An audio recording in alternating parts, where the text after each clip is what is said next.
हमारी एलिस सोचती है आखिर ये क्या अचानक से ऐसे कैसे हो गया। तो मिकाइल कहता है क्या तुम ठीक तो हो ना एलिस। तो तब एडविन बिल्कुल खामोश था क्योंकि उसको पहले से पता था। तो सब लोग बातें कर रहे थे क्या प्रिंसेस, क्या सच में ये प्रिंसेस है, लेकिन ये तो करीना की बेटी नहीं है ना। तो इसका मतलब है कि इसकी माँ वो एम्पर के साथ ही है ना। तो इसका मतलब है ये सच में हिज मेजेस्टी की बेटी है। लेकिन हिज मेजेस्टी ने खुद कहा है, लेकिन उनकी तो कोई औलाद थी नहीं ना इनके अलावा। तो तब हमारी एलिस मिकाइल और एडविन के साथ वहीं पे खड़ी थी। तो तब एम्पर कहता है खामोश, सब लोग बिल्कुल खामोश हो जाएं। और वैसे भी ये एम्प्रेस की बेटी नहीं है, लेकिन एलिजाबेथ वो मेरा ही खून है। और अगर किसी को इस बात पे शक हो रहा है तो मुझे बता दे और सामने आए, मैं उसकी जुबान खुद बंद कर दूंगा। और तब एम्पर कहता है ड्यूक इस्तबार आप सामने आए, क्योंकि अभी तक मेरी बेटी प्रिंसेस को यही भड़का रहे थे और मैं इसके लिए इनका बहुत ज्यादा शुक्रगुजार हूँ। और आपने अभी तक एलिजाबेथ को प्रोटेक्ट करके रखा और उसके अडल्ट बनने तक उसकी हेल्प की, तो प्लीज आगे भी उसकी हेल्प कीजिएगा। तो वो कहता है जी बिल्कुल, गॉड इस्तबान के नाम पर मैं हमेशा प्रिंसेस की हेल्प करूंगा। और तब वो पीछे मुड़कर बड़ी तंजिया मुस्कुराहट से हमारी एलिस को देखता है। तो एलिस सोचती है क्या नहीं नहीं नहीं, इसका मतलब है अभी तक ये मेरा इंतजार कर रहा था कि मैं 17 साल की हो जाऊं और अडल्ट बन जाऊं, इसके बाद ही मुझे एम्पर के जरिए यहाँ पे इंट्रोड्यूस करवाएगा। लेकिन क्यों, आखिर ड्यूक ऐसा क्यों कर रहा है? और क्या इनका यही मतलब था कि मुझे एलीट सोसाइटी में इंट्रोड्यूस करवाने वाले हैं? तो इनका मतलब था कि ये मुझे प्रिंसेस के तौर पर इंट्रोड्यूस करवाने वाले हैं। और तब सीन चल होता है और हमें एम्पर और ड्यूक के कमरे में दिखा जाते हैं। तो तब एम्पर कहता है क्या उसकी एबिलिटीज रिवील हो गई? तो ड्यूक कहता है नहीं अभी तक नहीं हुई। तो तब वहां पे वाइन डालता है, वो कहता है टेम्पल की साइड से क्या जवाब है, क्या उन्होंने सोल स्टोन ढूंढ लिया, क्या उसकी लाइट उनको मिल गई? तो ड्यूक कहता है जी उनका काम हो चुका है। तो तब एम्पर कहता है जब तक टेम्पल का काम पूरा नहीं होगा कोई भी इस बात पे यकीन नहीं करेगा कि वो लड़की वो मेरी लिनियत से है और उस पर हमेशा सवाल उठाया जाएगा। तो ड्यूक कहता है ठीक है, तो मैं कोई और तरीका ढूंढता हूँ, जितना जल्दी हो सके उतना जल्दी। तो तब एम्पर बिल्कुल खामोश था, लेकिन तभी एम्पर कहता है क्या हम लोग अभी किस बारे में बात कर रहे थे? तो तब ड्यूक अपनी वाइन पीते हुए कहता है जी योर मेजेस्टी, हम आपकी बेटी प्रिंस के बारे में बात कर रहे थे। तो एम्पर कहता है अच्छा ठीक है, लेकिन ऐसा लगता था कि एम्पर किसी के जेरे असर है। और तब एम्पर तो कुछ अजीब सा लग रहा था, जैसे उसे किसी ने काबू किया हो। और तब हमें अगली सुबह का सीन दिखा रहता है और महल, जहाँ पे हमारी एलिस एक कमरे में थी और वो इधर से उधर टहल रही थी। वो सोचती है क्या आखिर मैं एम्पर की बेटी कैसे हो सकती हूँ? ओरिजिनल स्टोरी में तो ऐसा कुछ भी नहीं था। और तब मेरी मॉम करीना वो तो ड्यूक के महल में थी ना, लेकिन अगर वो एम्पर के साथ थी तो उन्होंने ड्यूक इस्तबान से बाद में शादी क्यों की? और ये सब कुछ हो क्यों रहा है? अगर मैं एम्पर की बेटी हूँ तो मैं अभी तक ड्यूक इस्तबान के घर में क्या कर रही थी? और उसका तो दिमाग खराब हो रहा था। वो सोचती है क्या ये मजाक हो रहा है या फिर ये सच में ऐसा ही है, और ये सब कुछ क्यों किया जा रहा है ताकि ड्यूक विंगमैन को कंट्रोल किया जा सके। लेकिन तब वो सोफे पे बैठ गई थी। वो कहती है मुझे तो खुद नहीं पता। तभी दरवाजे पे दस्तक होती है तो एडविन के पास आती है, एलिस क्या मैं अंदर आ सकता हूँ? वो कहती है एडविन हाँ प्लीज अंदर आ जाओ। और तब दरवाजा खुलता है और एडविन वहां पर आता है। तो वो कहती है तुम यहाँ पे कब आए और जब तुम एंटर हुए तो किसी ने तुम्हें रोका नहीं? वो कहता है नहीं नहीं, किसी के पास कोई रीजन नहीं है मुझे रोकने के लिए। तो तब वहां पे बैठता है। वो कहता है तुम्हें क्या हुआ, तुम्हारा मुंह क्यों बना हुआ है? वो कहती है लगता है मेरा सर दर्द कर रहा है क्योंकि मुझे सही से नहीं पता कि आखिर मेरी बर्थ का सीक्रेट क्या है, और वैसे भी तुम्हें देखकर मेरा मूड थोड़ा इंप्रूव हो गया है। तो वो कहता है क्या क्या तुम सच में प्रिंसेस नहीं बनना चाहती थी? तो वो कहती है मुझे नहीं पता, मुझे सच में नहीं पता। तो वो कहता है अगर तुम्हें ये नहीं चाहिए तो बस मुझे कह दो एलिस, मैं इस बात को पूरा करूंगा और कोई भी ये नहीं करेगा। तो वो कहती है सच में, लेकिन इसका फ्यूचर पे बहुत ज्यादा इन्फ्लुएंस पड़ने वाला है। तो तब एलिस कहती है क्या तुम्हें पहले से पता था कि मैं असल में एम्पर की बेटी हूँ? तो वो कहता है हाँ, जब एम्पर वहां पे आया था उससे पहले मुझे पता चल गया था, लेकिन अगर मुझे उससे पहले पता होता तो मैं कभी भी तुमसे ये बात छुपाता ना। तो तब एडमिन कहता है ये कितना अनोइंग है ना। तो तब एलिस कहती है लेकिन बहुत ज्यादा फिक्रमंद हूँ, अगर मैं एम्पर की फेक डॉटर हुई तो हर कोई मेरा फायदा उठाएगा, और सबसे पहले तो ड्यूक इस्तबार, मुझे लगता है वो मेरा फायदा उठाने की कोशिश कर रहे हैं क्योंकि असल में मैं जानती मैं एम्पर की बेटी हूँ भी या नहीं। तो तब एडविन कहता है ठीक है तुम बस थोड़ी देर इंतजार करो मैं अभी आता हूँ। और तब थोड़ी देर बाद वो मिकाइल को कॉलर से पकड़ के ले आया था। तो मिकाइल कहता है क्या हुआ है, मुझे क्यों लेके आए हो? तो हमारी हीरोइन कहती है एल तुम आ गए। तो एल कहता है तुम ठीक तो हो ना, मैंने सुना था तुम खाना नहीं खा रही। वो कहती है मैं तुम्हें बहुत ज्यादा मिस कर रही थी और मैं तो बस यहाँ पे रहने की कोशिश कर रही हूँ। तो तब एडविन कहता है मिकाइल एलगर? तो मिकाइल कहता है हाँ क्या हुआ? तो वो कहता है तुम अपनी पावर्स क्यों नहीं यूज करते एलिस पे? तो वो कहता है क्या तुम्हें कैसे पता कि मेरे पास होली मैजिक है? तो एडविन कहता है बचपन में एक बार तुमने मुझ पे अपना मैजिक यूज किया था और तब हम लोग पीछे जाके गिरे थे। तो हमारी सोचती है अच्छा तो इतनी सारी चीजें हो गई मुझे पता भी नहीं चला। तो वो कहता है हाँ, और मैंने सुना था कि एम्पर की पूरी नस्ल में किसी न किसी के पास मैजिक होता है, तो मुझे लगता है कि एलिस के पास भी कोई ना कोई एबिलिटी होगी और अगर तुम अपनी पावर यूज करो तो उसका पता लगाया जा सकता है। वो कहता है ठीक है, और तब अपनी होली मैजिक यूज करता है और तब वहां से रोशनी निकलती है तो मिकल कहता है क्या, क्योंकि एलिस के इर्द गिर्द सुनहरी कलर की लाइट थी। तो वो कहती है सच में, इसका मतलब है मेरे पास कोई एबिलिटी है। तो वो कहता है मेथड तो बहुत ज्यादा इफेक्टिव है, लेकिन वो लाइट गायब हो गई थी। तो तब एडविन कहता है इसको सिर्फ टेंपल की सोल स्टोन के जरिए पता करा जा सकता है। तो हमारी सोचती है इन शॉर्ट इसका मतलब है कि मुझे फ्रॉड होने के तौर पे एग्जीक्यूट नहीं किया जा सकता ना, मैं सच में एम्पर की बेटी हूँ। तो एडविन कहता है एलिस क्या अब तुम जरा सिक्योर हो गई। वो कहती है हाँ बहुत ज्यादा, थैंक यू एडविन और एल, तुम दोनों का थैंक यू। लेकिन तभी उसके पेट से आवाज आती है। तो तब वो दोनों कहते हैं क्या, तो हमारी एलिस तो थोड़ी शर्मिंदा हो गई थी, लेकिन वो ढीठों की तरह हंसते हुए कहती है मुझे तो भूख लगी है, चलो ना हम तीनों जाकर खाना खाते हैं। तो वो दोनों कहते हैं हाँ हाँ ठीक है। तो मिकाएल कहता है ये तो कुछ ज्यादा ही सिंपल है, हालांकि प्रिंसेस भी बन गई है लेकिन अभी तक सेम टू सेम वैसे ही है हमारी पुरानी एलिस। और तब सीन शुरू होता है और हमें अगले दिन का सीन दिखा रहता है जब एलिस एम्पर के दरवाजे के सामने खड़ी थी। तो तभी दरवाजा खुलता है और एलिस वो कमरे में आती है। तो एम्पर खड़ा होता है, वो कहता है मेरी प्यारी बेटी एलिजाबेथ। तो एलिस कहती है नाइस टू मीट यू। वो कहता है नहीं तुम्हें मुझे ग्रेट करने की जरूरत नहीं है, बस आराम से बैठ जाओ मेरी बेटी। और फिर वो कहता है मुझे इस वक्त तुम्हें बुलाना चाहिए था, हालांकि सुबह सुबह का वक्त है, लेकिन तुमसे मिलने की मुझे बहुत ज्यादा जल्दी थी। वो कहती है जी मुझे भी ऐसे महसूस होता है। तो वो कहता है लेकिन अभी तक तुम अपना नाम एलिस क्यों रखा हुआ है, तुम अपना नाम एलिजाबेथ क्यों नहीं इस्तेमाल करती, और वैसे भी अगर तुम शाये हो तो बात के लिए ये नाम रख दो। वो कहती है जी योर मैजेस्टी। और वो सोचती है मुझे सुबह सुबह बुला लिया, मुझे तो पता भी नहीं इनसे बात क्या करनी है। तो एम्पर कहता है मुझे बहुत ज्यादा खुशी हो रही है कि मेरी बेटी मेरे सामने बैठी है। तो हमारी सोचती है लेकिन ये कितना अजीब नहीं है, 17 साल बाद ही अपनी बेटी से मिल रहे हैं और अचानक से उससे इतना सारा प्यार जता रहे हैं। तो वो कहता है लेकिन मुझे लगता है हम लोग फैमिली है तो तुम मुझे आराम से डैड कह सकती हो। तो वो कहती है नहीं आखिर में इतनी हिम्मत कैसे हो सकती है। लेकिन वो दिल में सोचती है अभी तक तो मैं अपने नाम को कबूल नहीं कर पा रही, इनको अपना डैड कैसे मानूं। तो तब वो कहता है ठीक है सब कुछ बदल जाएगा, जब तुम चाहो तब मुझे डैड कह सकती हो, तब तक तुम ऐसे ही रह सकती हो, ठीक है। और तब वो कहता है ठीक है, तो तुम अगर कंफर्टेबल हो गई हो तो मुझे तब डैडी कहना। वो कहती है थैंक यू। और तब वो कहता है इनफैक्ट मैंने तुम्हें सुबह सुबह इसलिए बुलाया ताकि तुम्हारी एबिलिटी का टेस्ट ले सकूं। वो कहती है एबिलिटी टेस्ट। तो वो कहता है हाँ तुम्हें पता है ना रॉयल लिनियज में हर किसी के पास कोई ना कोई एबिलिटी होती है।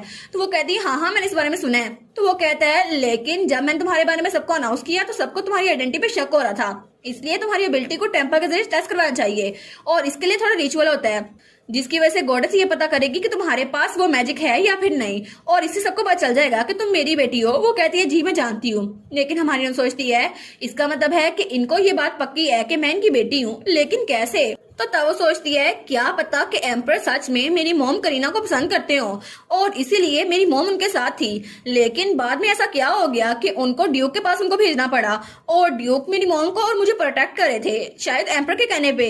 लेकिन ऐसा कैसे हो सकता है ताकि मुझे कोई खतरा ना हो। लेकिन क्यों, कहीं ऐसा कुछ तो नहीं, मेरी मॉम तो साइड कैरेक्टर थी, उनकी इतनी ग्रेट स्टोरी कैसे हो सकती है। तो तब एम्पर कहता है और यहाँ पे मैंने तुम्हें इसलिए बुलाया ताकि तुम्हारा फॉर्चून देख सकूं। तो वो कहती है नहीं कोई बात नहीं। और वो सोचती है आखिर कन्वर्सेशन ऐसे कैसे हो गई। लेकिन वो दिल में सोचती है हे अभी तो आपने कहा था कि गॉडेस का अप्रूवल सबसे ज्यादा बेस्ट है, लेकिन अभी ये सच में सुपरस्टिशन क्यों हो रही है। आखिर आप एक फॉर्चून टेलर को यहाँ पे क्यों बुलाएंगे ताकि मेरा फ्यूचर देख सके, लेकिन क्यों। लेकिन थोड़ी देर बाद ही वहां पर फॉर्चून टेलर आ भी गई थी। तो तब वो कहती है ये कोई सुपरस्टिशन नहीं है, और ये बात हमारी हीरोइन के दिल में लगती है। वो कहती है जी। तो वो कहती है तुमसे मिलकर बहुत ज्यादा खुशी हुई, मैं हूँ फॉर्चून टेलर ओफिलिया और तुमने मेरे बारे में सुना होगा ना, और मैं हिज मैजेस्टी को अच्छे से जानती हूँ। तो हमारी सोचती है ये आवाज तो स्टेला की है ना, जिसको मैं बचपन में ली थी। लेकिन तब वो लड़की अपना चोगा पीछे करती है तो वो कोई और थी। तो वो कहती है मेरा नाम ओफिलिया है और मेरी माँ ने मुझे ये नाम दिया था ताकि मैं लोगों की हेल्प कर सकूं। तो हमारी कहती है अच्छा ये नाम बहुत अच्छा है, और वो सोचती है इसका फेस तो बिल्कुल डिफरेंट है। तो तब वो बहुत सारे कार्ड्स निकालती है और वो कहती है आप इसमें से कोई भी चूज कर सकती हैं, और तब वो उन कार्ड से मैजिक करती है और वो कार्ड सारे के सारे हमारी एलिस के सामने थे। तो हमारी एलिस कहती है क्या मुझे इनमें चूज करना है। वो कहती है जी आपको इनमें से कोई भी 3 कार्ड चूज करने हैं जो आपको अच्छे लग रहे हो। तो एलिस उनमें से 3 कार्ड चूज कर देती है। तो वो तीनों कार्ड अपने सामने रखती है। वो कहती है ठीक है, तो मैं अभी इन कार्ड्स को पलटने वाली हूँ, और तब उसने उन तीनों कार्ड्स को पलट लिया था। तो वो कहती है सबसे पहले ये वाला कार्ड ये इवल कार्ड है और इसका मतलब है हंटिंग कार्ड। तो वो कहती है क्या हंटिंग कार्ड, इसका मतलब है कि मैं फूड के साथ ऑब्सेस हूँ इसलिए। वो कहती है नहीं इसका थोड़ा सा डिफरेंट मतलब है, इसका मतलब है कि कोई ऐसा जो आपके साथ ऑब्सेस है। तो मैं सोचती है अगर ये ऑब्सेशन है तो क्या ये एडमिन नहीं है, लेकिन एडमिन को ऑब्सेशन तो मेरे साथ नहीं मिकाएल के साथ होनी चाहिए थी, तो ये कुछ अजीब नहीं हो गया। तो वो कहती है ठीक है, लेकिन ऐसा लगता है कि वो इंसान आपको बहुत ज्यादा सपोर्ट करने वाला है और आपके सर्कमस्टेंस में आपको बहुत ज्यादा हेल्प करने वाला है, लेकिन ये सारा कुछ आप पे डिपेंड करता है कि आप उसके साथ कैसा सलूक करती है। तो वो कहती है अच्छा, तो वो कहती है ठीक है, तो दूसरा कार्ड है प्रीस्टेस कार्ड और ये अपसाइड डाउन है। इसका मतलब है कि आप में फेथ की कमी है, लेकिन ये तो कुछ ज्यादा सरप्राइजिंग है। और तब वो स्माइल करती है और तब हमारी इसके पास आती है। वो कहती है प्रिंसेस मुझे माफ कीजिएगा, मैं थोड़ा रूड हो रही हूँ। तो हमारी कहती है क्या? तो जैसे ही उसको हाथ लगाने लगती है तो तभी उसको थोड़ा झटका लगता है और पीछे रहती है। तो तब वहां बिल्कुल खामोशी थी। तो तब एम्बर कहते हैं ओफिलिया क्या हुआ, क्या कोई मसला है? तो ओफिलिया कहती है मुझे माफ कीजिएगा, लेकिन प्रिंसेस की सिचुएशन में डिटेल में नहीं बता सकती, मैं फेल हो गई हूँ। तो वो कहता है क्या तुम भी फेल हो गई? वो कहती है जी, मुझे लगता है कि इनकी पर्सनैलिटी बहुत ज्यादा अलर्ट है, इसलिए इन पे मेरा मैजिक काम नहीं कर रहा। और तब वो कहती है ठीक है, ये लास्ट कार्ड है। नॉर्मली कोई भी इंसान रैंडमली कोई भी कार्ड चूज करता है, लेकिन इन्होंने जो कार्ड चूज किए हैं ये इनकी फेट के बहुत ज्यादा क्लोज है। तो वो कहता है ठीक है, तो मुझे बताओ ना कि आखिरी कार्ड का क्या मतलब है? तो वो कहती है इसका मतलब है कि ये सबकी एक्सपेक्टेशन पे पूरा उतरेगी और इनके पास फैमिली की फॉर्चून आएगी। तो वो कहता है ऑब्वियसली मुझे पता था सबसे अच्छे रिजल्ट मेरी बेटी के निकलेंगे। तो वो कहती है हाँ बहुत ज्यादा मजा आया, आप तो फॉर्चून टेलिंग बहुत ज्यादा अच्छी हैं। और उसके बाद ओफिलिया कहती है ठीक है अब मैं यहाँ से चलती हूँ। और तब वो वहां से जा चुकी थी, दरवाजा बंद हो रहा था और तब वहां पर हमारी एलिस उसका डैड था। तो वो कहता है ओफिलिया बिल्कुल भी मेरे बेनिफैक्टर से अलग नहीं है और मैंने उससे बहुत ज्यादा फेवर लिया है। वो कहती है सच में? क्या उसने एम्पायर के डिफेंस में बहुत ज्यादा हेल्प की थी? वो कहता है हाँ हाँ तुम ऐसा कह सकती हो, लेकिन अगर ओफिलिया ना होती ना तो तुम भी इस दुनिया में जिंदा ना होती। तो वो कहती है क्या मैं? लेकिन इसका मतलब क्या हुआ? तो एलिस कहती है इसका मतलब है कि आप मेरी मॉम को पहले से जानते थे है ना, लेकिन एम्पर वो कुछ नहीं बोलता। तो हमारी एलिस कहती है क्या क्या हुआ? तो एम्पर वो तो जैसे किसी के काबू में था और ऐसा लगता था उसे किसी ने पोजेस किया हुआ है और उसकी आंखों का रंग भी बदल रहा था। तो हमारी एलिस तो बहुत ज्यादा डर जाती है। वो कहती है योर मैजेस्टी, लेकिन एम्पर वो कोई जवाब नहीं दे पाता। तो हमारी सोचती है ओ नो, कहीं एम्पर को किसी ने पोजेस तो नहीं कर लिया, लेकिन कैसे? तब हमारी एलिस तो बहुत ज्यादा डर गई थी। वो जल्दी से भागते हुए बाहर आती है। वो कहती है क्या कोई यहाँ पर है? हिज मैजेस्टी की कंडीशन बिल्कुल भी ठीक नहीं है, क्या कोई उनकी हेल्प करेगा? लेकिन पूरे हॉलवे में कोई भी नहीं था। वो कहती है क्या ये एम्पर का महल है, उनका ऑफिस है, लेकिन यहाँ पर कोई भी नहीं है, आखिर ऐसा कैसे हो सकता है? तभी उसे पीछे से कोई बुलाता है एलिजाबेथ। तो जब वो पीछे मुड़ के देखती है तो एम्पर बिल्कुल ठीक था। वो कहता है मेरी बेटी तुम वहां पे क्या कर रही हो? तो हमारी एलिस सोचती है क्या एम्पर को पता नहीं चला कि उनकी कंडीशन अभी ऐसी थी? तो वो एम्पर के पास सोफे पे आके बैठ जाती है। तो वो कहती है योर मैजेस्टी, क्या अभी आपने अपनी बॉडी में कुछ स्ट्रेन सा नोटिस किया? वो कहता है हाँ मैं बूढ़ा होता जा रहा हूँ ना, इसलिए मुझे हर जगह पेन महसूस होती है। तो वो कहती है अगर आप चाहें तो मैं किसी ऐसे इंसान को आपके लिए रिकमेंड कर सकती हूँ जो बहुत ज्यादा अच्छा डॉक्टर है। तो पीछे से मिकाल कहता है मैं तुम्हारे लिए डॉक्टर हूँ, मुझे नहीं बनना किसी का डॉक्टर वॉक्टर। तो तब एम्पर कहता है थैंक यू तुम्हारी फिक्र के लिए, लेकिन मैं बिल्कुल ठीक हूँ, तुम अब जा सकती हो। वो कहती है नहीं कोई मसला नहीं है। और वो सोचती है एनीवेज ये सिम्टम्स थी क्या? तो एम्पर कहता है थैंक यू सो मच, आज तुम्हारी वजह से मैं बहुत ज्यादा खुश हूँ। और तब हमारी एलिस बाहर निकल आई थी और वो वहां जाते हुए सोचती है जब मैंने एम्पर से पूछा था ओफिलिया ने कंट्री में कोई हेल्प की है, लेकिन एम्पर ने कहा था बिल्कुल नहीं, अगर ओफिलिया ना होती तो तुम इस दुनिया में आ ही ना पाती। ये तो बहुत ज्यादा वियर्ड है, इसका मतलब है कि मैं नॉर्मल तरीके से पैदा नहीं हुई थी है ना? जरूर मेरी बर्थ में मैजिक भी शामिल था, लेकिन ऐसे कैसे? ओरिजिनल स्टोरी के हिसाब से ड्यूक इस्ताबान वो तो एम्पर की चाय में ड्रग्स मिक्स करता था, जिसकी वजह से एम्पर उसको ड्यूक इस्ताबान कंट्रोल करता था। लेकिन अगर ये सच में सच है तो ये सब कुछ ड्यूक इस्ताबान करवा रहा है ना, वही सबसे बड़ा विलन है। तो क्या मुझे ड्यूक इस्ताबान से डायरेक्टली पूछना चाहिए? लेकिन तभी वो कहती है आखिर मैं हूँ कहाँ पर, और उसको तो रास्ता ही भूल गया था। वो सोचती है अब मैं यहाँ पे एम्पर के महल में रह रही हूँ तो मुझे तो रास्ता नहीं पता, क्योंकि पहली बार तो मैं यहाँ बग्गी में आई थी। और वो सोचती है कि मैं इधर जाऊँ या दूसरी तरफ जाऊँ। तो तब वहां पे कुछ मेड्स और सर्वेंट थी, तो तभी वो लोग भी हमारी एलिस को देखते हैं, लेकिन हमारी एलिस उनसे कुछ पूछने लगती हैं तो वो वहां से भाग जाते हैं। तो हमारी कहती है क्या क्या ये लोग मुझे इग्नोर कर रहे हैं, बिल्कुल ड्यूक के महल की तरह। लेकिन वो सोचती है चाहे मैं कहीं मर्जी चली जाऊं, लेकिन हर कोई मुझे ऐसे ही ट्रीट करता है। और तभी वहां पर एक आदमी आता है जो कि कुछ अजीब लग रहा था। वो कहता है ये हमारी पहली मीटिंग है ना, मैं हूँ एरन फ्रेडरिक और आपसे मिलकर बहुत ज्यादा खुशी हुई। तो वो कहती है ओ आपसे मिलकर बहुत ज्यादा खुशी हुई। तो वो कहता है आप तो जैसे मैंने रूमर सुनी थी ना वैसे ब्यूटीफुल हैं। तो वो कहती है अच्छा, लेकिन वो सोचती है कि ये रोड नहीं है, अचानक से मेरे पास आ गया और मुझसे बातें करने लग गया। तो वो कहता है ओ आपको हमारे घर आना चाहिए। तो वो कहती है नहीं एक मिनट रुके सही। तो तब वहां ट्री के पीछे से कोई उनको छुपकर देख रहा था, लेकिन वो कहता है आप मेरे साथ चले ना, उसका हाथ पकड़ने लगता है। लेकिन तभी वहां से कोई चीज उड़ती हुई आती है और उस आदमी के हाथ पे लगती है और वो कहता है क्या मेरा हाथ? और तब हमारी लिस्ट उसको देखती है, वो कहती है क्या चेस्टर? और तब हमें चेस्टर दिखाया जाता है। वो कहता है अच्छा तो आप मुझे जानती है प्रिंसेस? और वो तो एक नाइट लग रहा था। वो कहती है जी जी मैंने आपका नाम पहले सुना था। और वो सोचती है मैंने तो एक्सीडेंटली इसका नाम भी बोल दिया, लेकिन ये ऑब्वियस है कि ये एडविन के लिए काम करता है और ये तो अंधेरे में काम करता है ना, तो आखिर ये अभी पर्स में क्या कर रहा है। वो कहता है मुझे बहुत ज्यादा खुशी हुई कि आपको मेरा नाम पता है। तो पीछे से वो आदमी कहता है आखिर तुम कर क्या रहे हो। एक पोर स्टेटस वाला वो मेरे सामने आए और मेरे हाथ पे कुछ मारे, तो वो उसका हाथ पकड़ता है और उसको दबाता है और फिर वो कहता है जी बिल्कुल, मैं एक ऐसा इंसान हूँ जो एक स्लेव का बेटा है, लेकिन मेरी पोजीशन रॉयल नाइट के कमांडर के तौर पर है, तो आपको मुझ पर टेंशन देनी चाहिए। और तब वो तो उसको बहुत ज्यादा डरा रहा था। वो कहता है इसलिए आपको यहाँ से भागना चाहिए। तो वो आदमी तो बहुत ज्यादा डर गया था। तो हमारी अली सोचती है ओ नो ये कोई मसला ना खड़ा कर दे, लेकिन वो आदमी वहां से चला गया था। वो कहता है ठीक है तुमसे बाद में निपटूंगा। और तब हमारी अली वहां पर अकेली थी। वो कहता है अब तो हम दोनों ही बचे हैं ना। तो वो कहती है हाँ हाँ ये बात तो ठीक है। तो वो उसको देखते हैं। तो हमारी अली कहती है क्या हुआ, आप मुझे ऐसे क्यों देख रहे हैं। तो वो कहता है अच्छा तो तुम वही हो जिसके बारे में मैंने सारी बातें सुनी थी। वो कहती है क्या मेरी बातें, लेकिन किससे सुनी थी। वो कहता है नहीं नहीं तुम क्राउन प्रिंस के पैलेस में जाने वाली हो ना, मैं तुम्हें वहां पर ले जाता हूँ। वो कहती है थैंक यू। तो तब वो कहती है लेकिन चेस्टर तुम रॉयल नाइट कब बने। वो कहता है वार के दौरान, मैं कमांडर के पीछे था ना, तो इसलिए मैं यहाँ पर आ गया और इस तरह मुझे ये पोजीशन मिल गई। तो वो कहती है अच्छा। तो वो कहता है हाँ हाँ ऐसा लगता है कि मैंने बहुत ज्यादा इंपॉर्टेंट धागा पकड़ लिया है, क्योंकि शुरू में तो मुझे कोई पूछता नहीं था। तो वो सोचती है चेस्टर तो रीजन से बिल्कुल डिफरेंट है, क्योंकि ऐसा लगता है वो एडविन के पीछे है, उसको फॉलो करता है, लेकिन पहले वो तो एडविन को कुछ समझता ही नहीं था और वो तो सिर्फ स्ट्रेंथ की रिस्पेक्ट करता है, इसलिए उसे लगता है कि एडविन उसके वर्दी है। तो वो कहता है जब पहली बार मैं मोनार्क से मिला था ना एडविन से, तो मैंने उसको टीज किया था कि एक बच्चा यहाँ पे बैटलफील्ड में क्या कर रहा है, और मैंने कहा ये बच्चों को खेलने की जगह नहीं है, लेकिन तब एडविन से मैंने कहा मुझसे लड़ाई करो अगर तुम्हें हिम्मत है। लेकिन उसके थोड़ी देर बाद ही मैं तो पूरे पट्टियों में लिपटा हुआ था और बेड पे लेटा था। तो तब मेरे पास कोई आया था। वो कहता है ओए तुम जाग रहे हो ना, मुझे लगता है कि तुम हमेशा सोते रह जाओगे, लेकिन तुम्हें थोड़ा कंफर्टेबल होना चाहिए। तो वो कहता है ओहो क्या मेमोरी थी, आखिर उसने मुझे हरा ही दिया और फिर मुझे उसे अपना उस्ताद मानना ही पड़ा। तो वो सोचती है लगता है कि ये भूल गया है कि ये उसे भड़ा है। तो तब वो कहता है हम लोग पहुंच गए आपके महल में। वो कहती है थैंक यू। तो तब वो कहता है मुझे माफ कीजिएगा कि मैं आपके साथ थोड़ा रूड था, लेकिन मैं बैटलफील्ड से अभी वापस आया हूँ तो मुझे लोगों से बात करने नहीं आती, तो आप समझेंगी ठीक है। तो वो कहती है हाँ हाँ कोई बात नहीं, वैसे भी मैं आपको थैंक यू बोलना चाहती हूँ मेरी हेल्प करने के लिए। तो वो कहता है ठीक है तो फिर आपसे मिलता हूँ बाद में। और तब हमारी एलिस खुशी खुशी वहां से जा रही थी। वो सोचती है हाँ बिल्कुल इसे लोगों से बातें करनी नहीं आती, लेकिन फिर भी अच्छे इंसान है। और तब वो उसको वहां जाते हुए देख रहा था, लेकिन तभी वो पलटता है और तब वो गुनगुना रहा था। और तब सीन चल होता है और हमें एडविन दिखा जाता है जो अपने ऑफिस में बैठा हुआ था। तो तभी वहां पे चेस्टर आता है। वो कहता है आप बिजी तो नहीं है। तो वो कहता है नहीं क्या हो रहा है।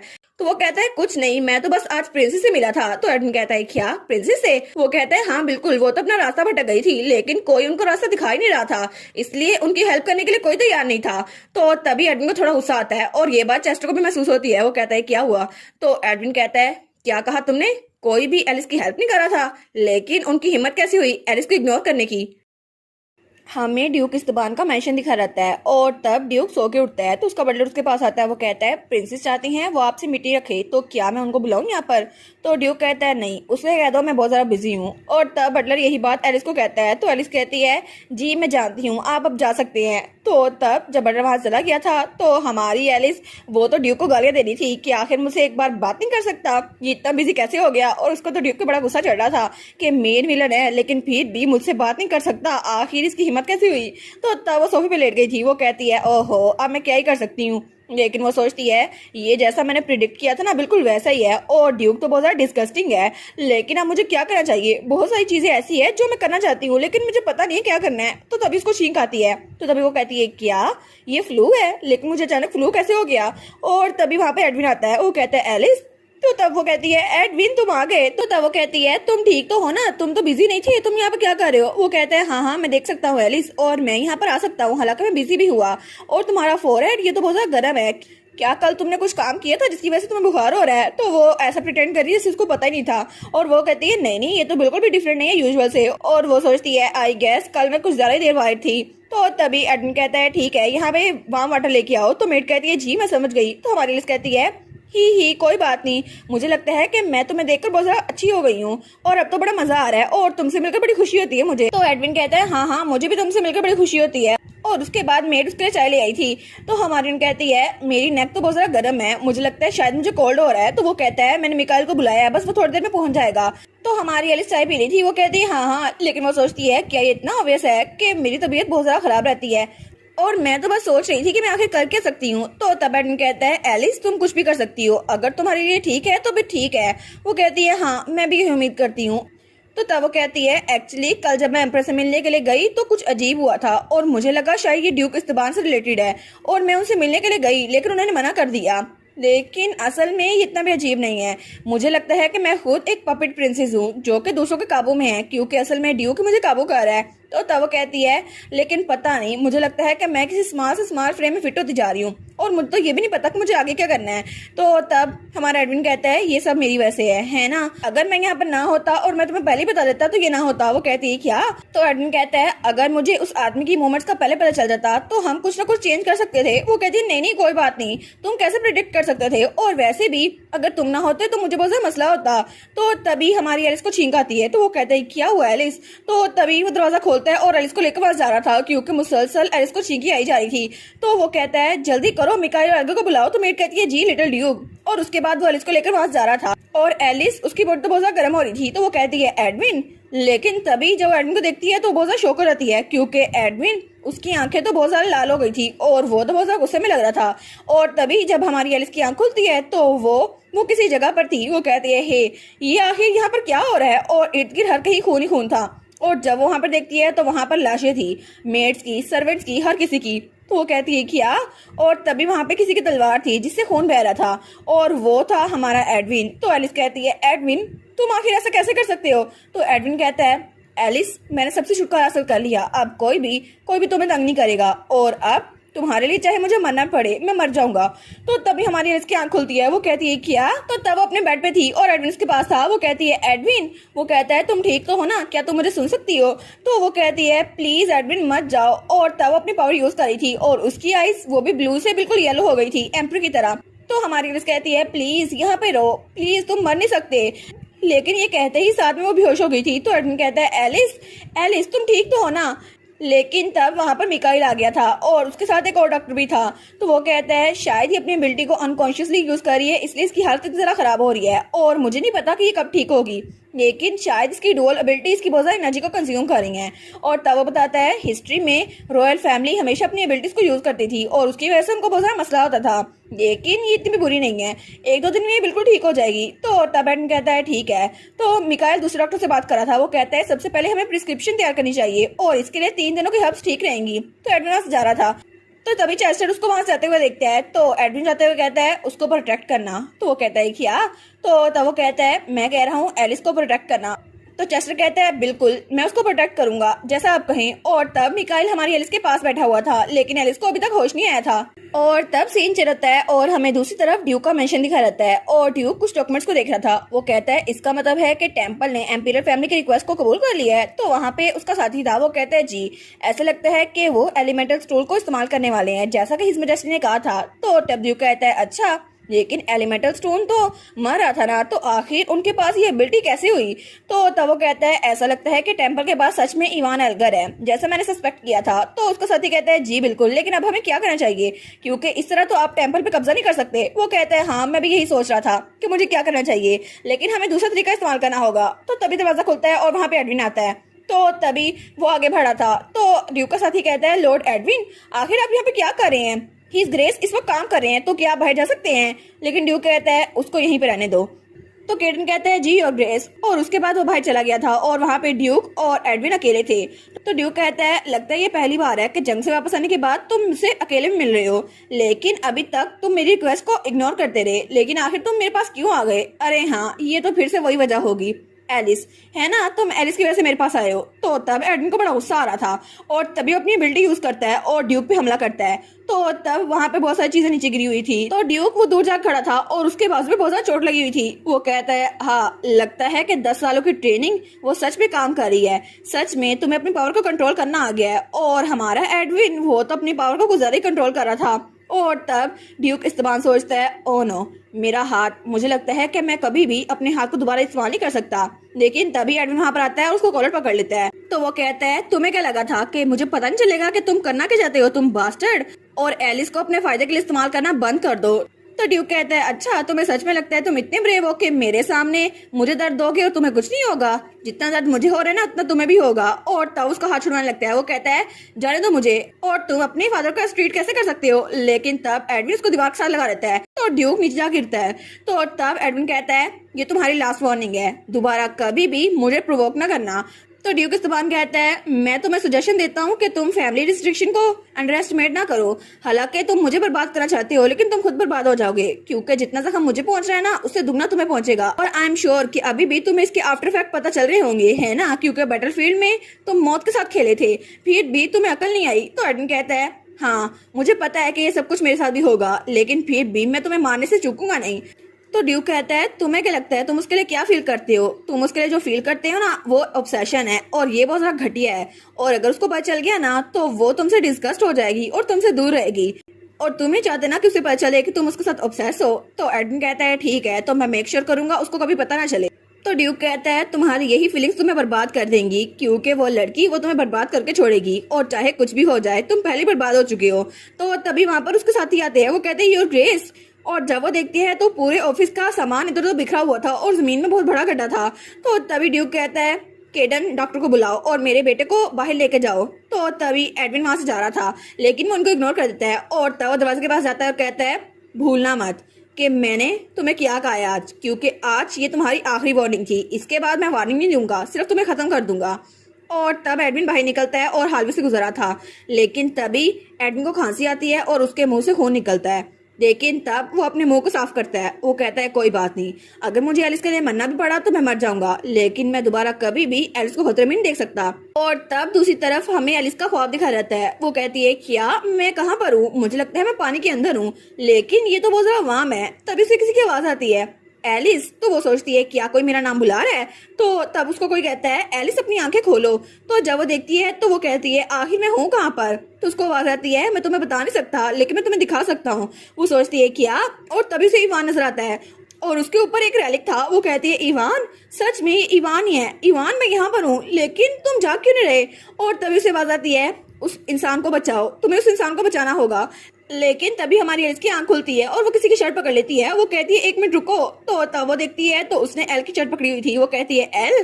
तो तब एल कहता है देखा तुम फिर से वही कर रही हो, मुझे लगता है तुम अपनी एबिलिटी को अभी भी यूज कर रही हो। तो एलिस कहती है क्या? क्योंकि उस वक्त भी वो अपनी एबिलिटी को यूज कर रही थी और उसकी आंखों का कलर बिल्कुल गोल्डन था। एल कहता है मुझे लगता है कि तुम अगर इसको ओवरडू करोगे तो रिकवर करने में ज्यादा टाइम लगेगा, और थोड़ा सांस लेने की कोशिश करो और अपने आप पे कंट्रोल करो, थोड़ा काम डाउन हो जाओ। तो वो कहती है ठीक है। और तब उसकी आंख कलर वापस से ब्लू हो रहा था। वो सोचती है अब मुझे थोड़ा बेटर फील हो रहा है। तो तब वो कहती है लेकिन तुम्हारा मतलब क्या? मैं अपनी एबिलिटी को यूज कर रही थी, मैंने तो कुछ भी नहीं किया। वो कहता है ठीक है, पहले अपनी मेडिसिन लो फिर मैं तुम्हें बताता हूँ। तो तब वो सोचती है नॉर्मली एडविन तो ऐसा नहीं सोता, लेकिन इस वक्त बहुत ज्यादा थका हुआ लग रहा है। और तब एडविन वहां पर चेयर रख के सोया हुआ था और उसका सर उसके बेड पे था। तो वो कहती है ओह नो, लगता है इसके गाल पे कोई जख्म है, लेकिन पता नहीं क्या हुआ है। तभी एडविन की आंख खुलती है तो वो जल्दी से उठ खड़ा होता है। वो कहता है एलिस क्या तुम ठीक तो हो ना? एलिस कहती है हाँ हाँ मैं ठीक हूँ, बस मुझे थोड़े चक्कर आए थे, फिर भी मैं ठीक हूँ और मुझे कोई बुखार नहीं है। तो तब वो कहती है लेकिन उसके अलावा एल प्लीज तुम बताओ ना, तो मुझे क्या बता रहे थे? मैंने अपनी एबिलिटी यूज की। तो एल कहता है हाँ बिल्कुल। एम्पीरियल फैमिली के मेंबर सबके पास अलग अलग एबिलिटीज होती हैं और हर किसी की एबिलिटीज खास होती हैं, और तुम्हें देखकर लगता है कि तुम जब सो रही थी तब तुम अपनी एबिलिटी को यूज कर रही थी, और मैं यकीन कर सकता हूँ कि तुम्हारी एबिलिटी वो यही थी जो तुम यूज कर रही हो। क्या तुमने कुछ स्पेशल फील किया? तो वो कहती है क्या कुछ स्पेशल? लेकिन तभी से याद आता है कि उसने इवान को देखा था। वो कहती है हाँ मैंने इवान को देखा था। तो मिकल कहता है क्या? तो वो कहती है मेरे ख्वाब में। नहीं, अगर तुम कह रहे हो वो मेरी एबिलिटी थी तो मैंने वो ख्वाब नहीं देखा था, है ना? वो सच में इवान ही था। तो मिकल कहता है क्या सच में तुमने मेरे भाई को देखा? लेकिन वो कहाँ पर था? तो एलिस कहती है वो ऐसी जगह थी जिसे मैंने पहले कभी नहीं देखा, लेकिन एक टेम्पल, हाँ बिल्कुल वो एक टेम्पल की तरह दिख रहा था। तो वो कहता है कौन सा टेम्पल? Grand temple. तो वो कहती है मैं श्योर नहीं हूँ, वो बहुत ज्यादा ब्लरी था। तो एलिस कहती है अब मुझे क्या करना चाहिए? कि मैं दोबारा सोने चली जाऊँ, उस तरह मैं उसको अच्छे से देख सकूंगी। तो एडविन कहता है वो ग्रैंड टेम्पल ही था। तो एलिस कहती है क्या? वो कहता है मैं तुम्हें बताने ही वाला था जब मुझे यकीन हो जाता, लेकिन अब मुझे पक्का यकीन है कि वो ग्रैंड टेम्पल ही था, क्योंकि इवान एल्गर वो जिंदा है। तो एलिस कहती है क्या इवान जिंदा है? तो तब मिकाल कहता है इसका मतलब है कि इवान मेरा भाई वो अभी तक जिंदा है, हम उसको बचा सकते हैं, है ना? तो एडविन कहता है हाँ बिल्कुल, और वो ग्रैंड टेम्पल के डंजन में सो रहा है, अभी तक वो बिल्कुल जिंदा है, लेकिन आगे का हम कुछ नहीं कर सकते। जब तक हम उसे बचा लेते उसकी जान तब तक खतरे में रहेगी। एडविन, मिकाइल और तब हमारी एलिस वहाँ पे इकट्ठे बैठे हुए थे। तो मिकाइल कहता है अब तुम्हें पता है ना इवान जिंदा है, तो हमें क्या करना चाहिए, क्या तुम जानते हो वो कहाँ पर है? तो एडविन कहता है हाँ बिल्कुल, जब एलिस सो रही थी और उसकी एबिलिटी एक्टिवेट हुई थी तो मुझे लगता है ये गुड चांस था, क्योंकि उसने जो देखा वो बिल्कुल सच था। तो हमारी एलिस कहती है क्या मतलब, सच में मैंने सच में इवान को देखा था? वो कहता है हाँ बिल्कुल, जब तुमने उसको देखा था तो वो कैसा था?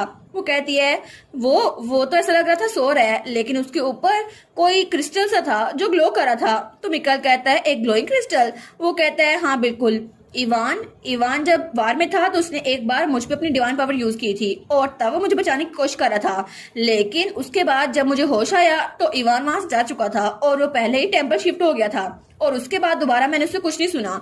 लेकिन रिसेंटली मुझे पता चला है कि ग्रैंड टेम्पल में वो रह रहा है, लेकिन अब मैं पूरी यकीन हूँ कि वो ग्रैंड टेम्पल में ही है। तो तब वो मिकाइल को देखता है तो मिकाइल बिल्कुल खामोश था। तो तब मिकाइल कहता है लेकिन आखिर टेम्पल मेरे भाई साथ करना क्या चाहता है, आखिर उन्होंने इवान को रखा क्यों है, और वो स्टोन क्या था, वो क्रिस्टल? तो तब एडम कहता है वो क्रिस्टल जरूर एलिमेंटल स्टोन होगा और मुझे लगता है कि टेम्पल इवान की डिवाइन पावर का यूज कर रहा है उस एलिमेंटल स्टोन को रिवाइव करने के लिए। तो एलिस कहती है क्या तो हम इवान को कैसे बचा सकते हैं? और तब सीन चल होता है और हमें अगली सुबह का सीन दिखा जाता है और तब हमारी हीरोइन वो लाइब्रेरी में बैठी हुई थी और बुक्स पे देख रही थी।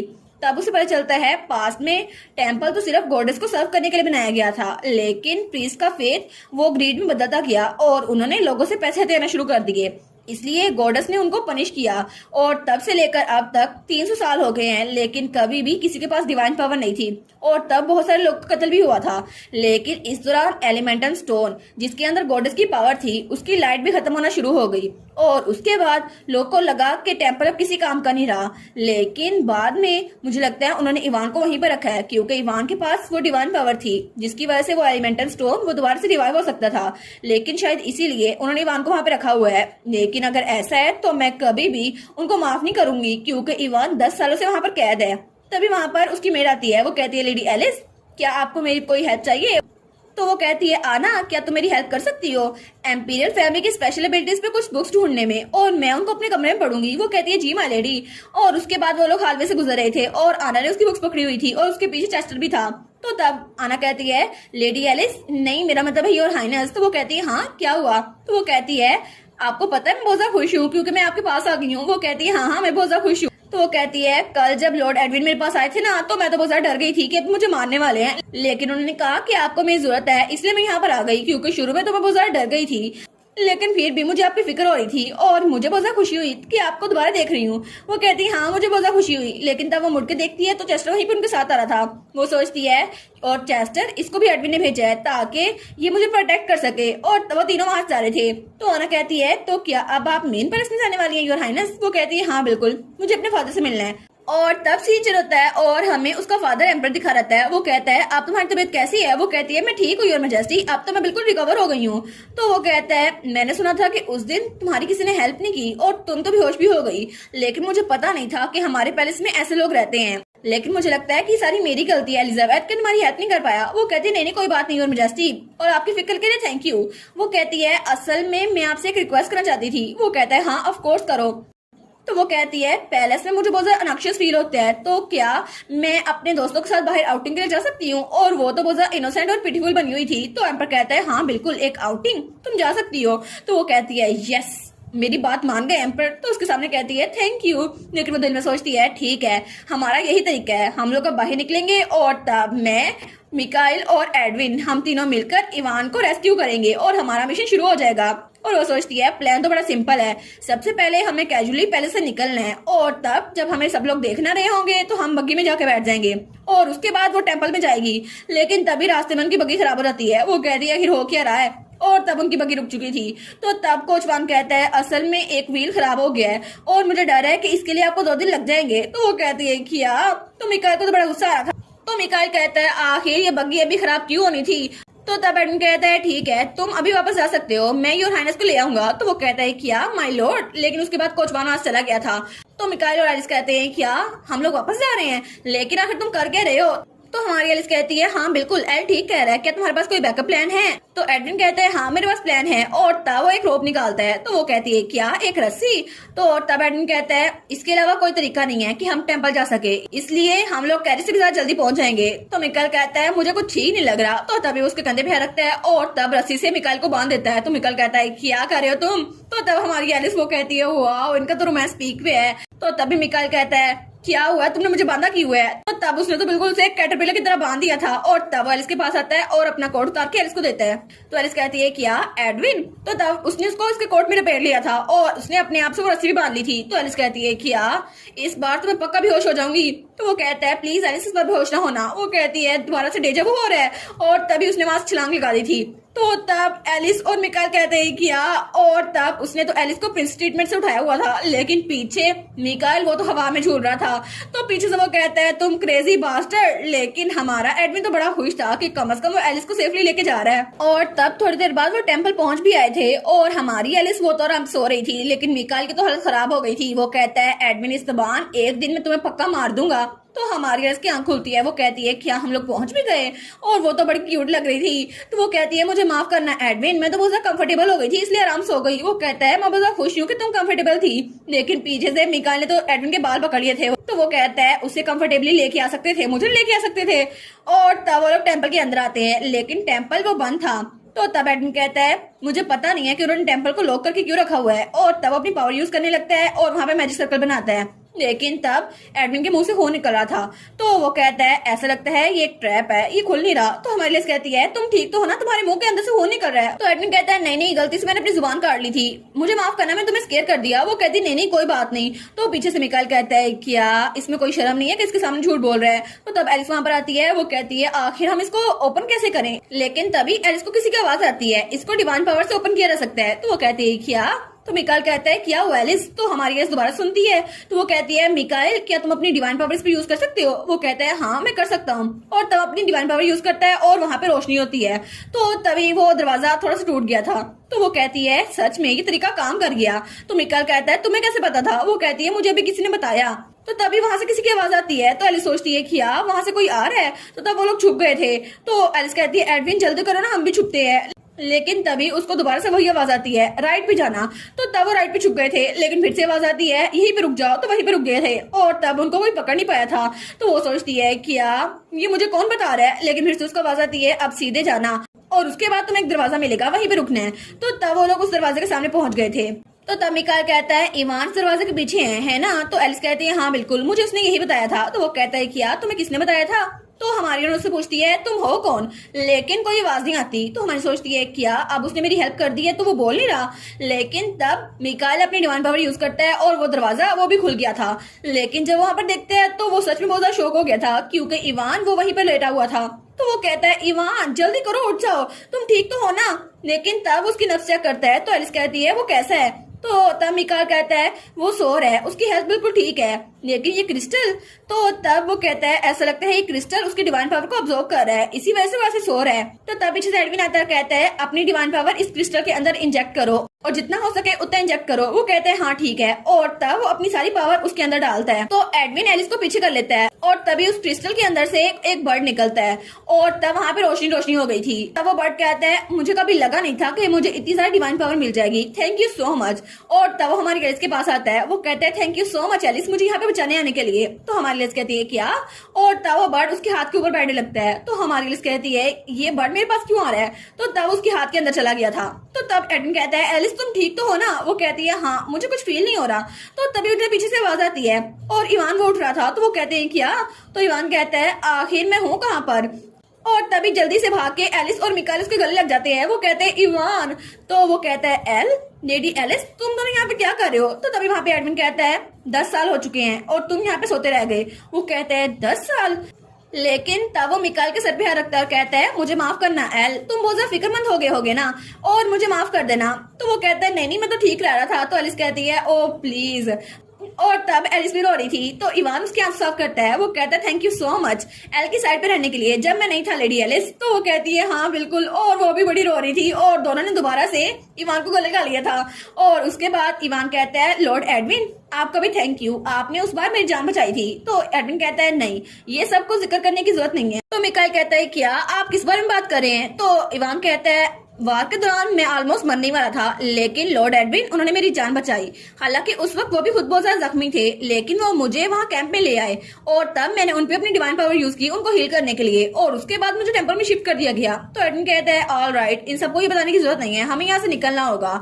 तो हमारी रिसर्च थी है क्या एडविन ने एक इंसान की जान बचाई थी, उसने अपनी जान को खतरे में डाला किसी और की जान बचाने के लिए। लेकिन तभी वहां पर कोई आता है, वो कहता है तुम लोग यहाँ पर क्या कर रहे हो, तुम लोग हो कौन, बाहर वाले लोगों को यहाँ पे आना मना है। तो तब मिकाइल सोचता है अब हमें क्या करना चाहिए, लेकिन तभी वो आदमी कहता है क्या, क्योंकि इवान वो खड़ा होता है।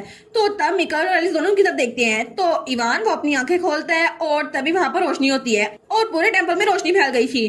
तो मिकाइल कहता है क्या इवान, और इवान के पीछे एक मैजिक सर्कल बन गया था। और तब इवान कहता है मेरे वंडरफुल सर्वेंट मेरी बात सुनो, और मैं ये सारी की सारी चीजें तुम पे इंटरेस्ट करता हूँ, अभी जाओ और सब लोगों को बताओ कि मैं होश में आ चुका हूँ।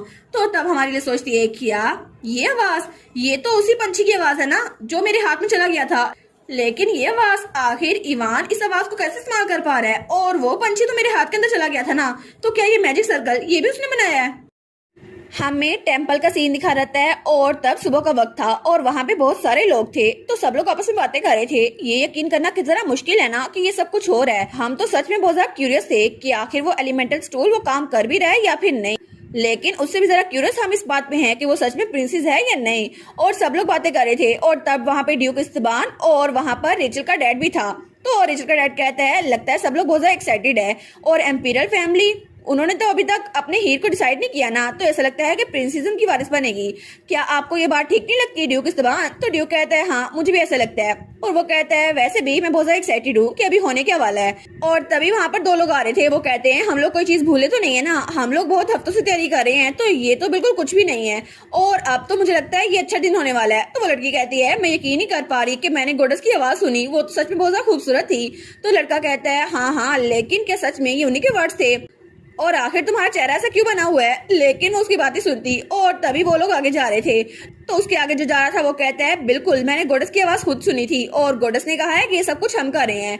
और तभी वहाँ पे हाई प्रीस्ट खड़ा था, वो कहता है अब हम लोग होली सेरेमनी को शुरू करते हैं, और वहाँ पर वही ओरेकल था, वही जेमस्टोन।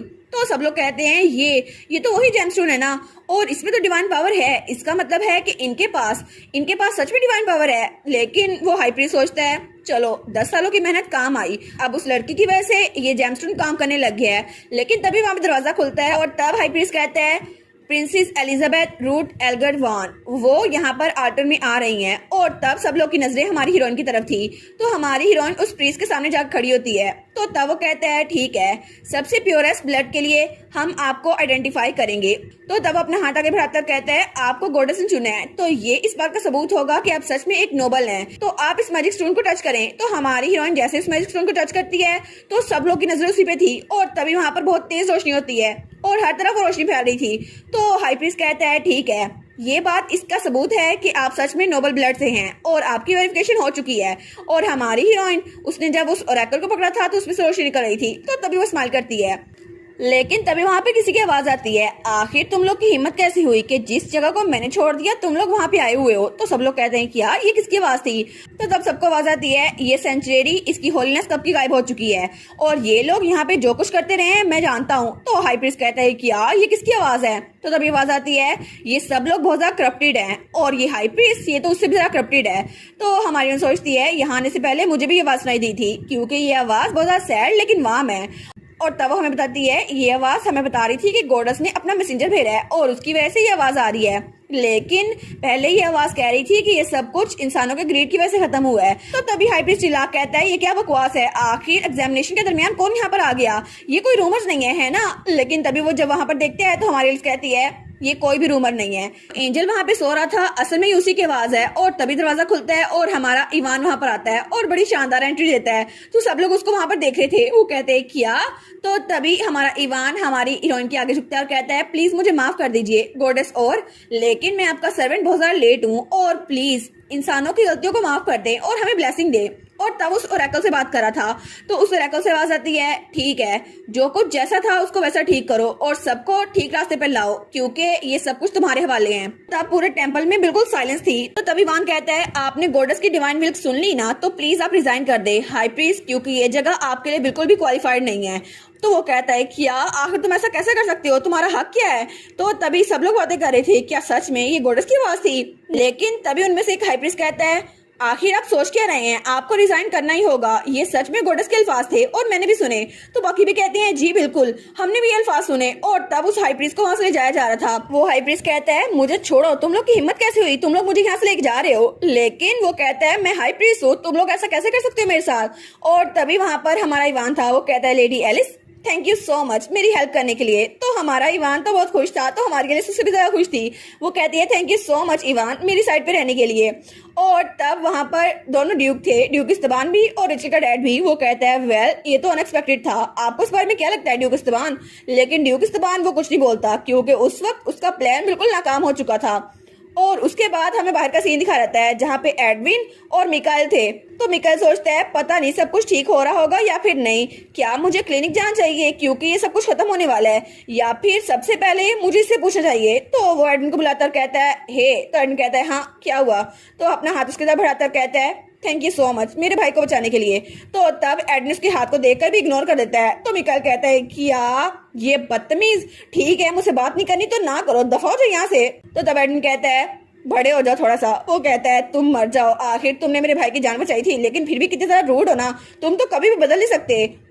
और तब सीन चेंज होता है और हमें रात का सीन दिखा रहता है। तब हमारी हीरोइन मिकाइल और इवान के हाथ पे तालीम जाती है। वो कहती है गुड जॉब, तुम लोगों ने अच्छा काम किया। तो तब तो बड़ी खुश थी। वो कहती है तुम्हें पता भी है हमने उस फ्रॉड को बाहर निकाल दिया एल, और मैं तो बहुत ज्यादा खुश थी। तो पीछे एडविन अकेला खड़ा था। तो मिकाइल कहता है लेकिन मैं बहुत ज्यादा डिसअपॉइंटेड हूँ कि मुझे उसका चेहरा देखने को नहीं मिला, वो कितना ज्यादा नाउमीद होगा ना वहां से जाते हुए।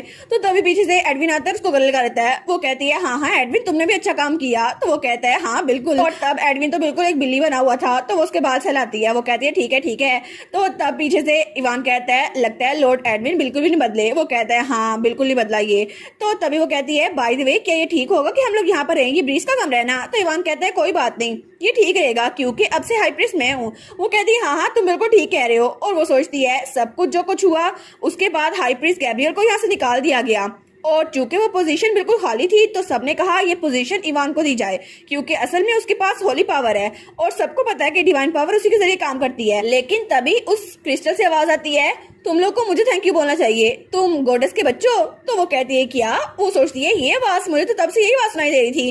तो तभी वो पंछी वहां से निकलता है। वो कहता है एलिस मैं तुमसे मिलने के लिए मरा जा रहा था, मैं बहुत ज्यादा खुश हूँ कि हम लोग मिल पा रहे हैं। तो एलिस कहती है क्या ये बर्ड आखिर मुझे इतनी ज्यादा पसंद क्यों करता है, ये तो बहुत ज्यादा क्यूट है ना? लेकिन तभी एडविन उसको पकड़ लेता है। वो कहता है तुम्हारी हिम्मत कैसे हुई, और उसको दूर फेंक देता है। लेकिन इवान उसको कैच कर लेता है। एलिस कहती है एडविन ये तुम क्या कर रहे हो? तो वो बर्ड तो बड़ा गुस्से में आ गया था। वो कहता है तुम्हारी हिम्मत कैसे हुई, तुमने मुझे ऐसे फेंका, और तुम तो बहुत ज्यादा बुरे इंसान हो, तुम तो एक डीमन हो।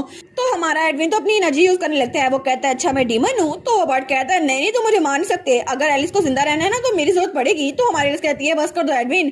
तो तब मिकाइल कहता है तुम्हारा क्या मतलब है कि एलिस को जिंदा रहना तुम्हारी जरूरत पड़ेगी? तो वो बर्ड एलिस के पास आता है और कहता है वेल एलिस मेरी आवाज सुन सकती है ना, और मुझे देख भी सकती है क्योंकि ये उसकी एबिलिटी की वजह से था, और ये सारी की सारी एबिलिटी जो उसके पास है वो आइज ऑफ विजडम है।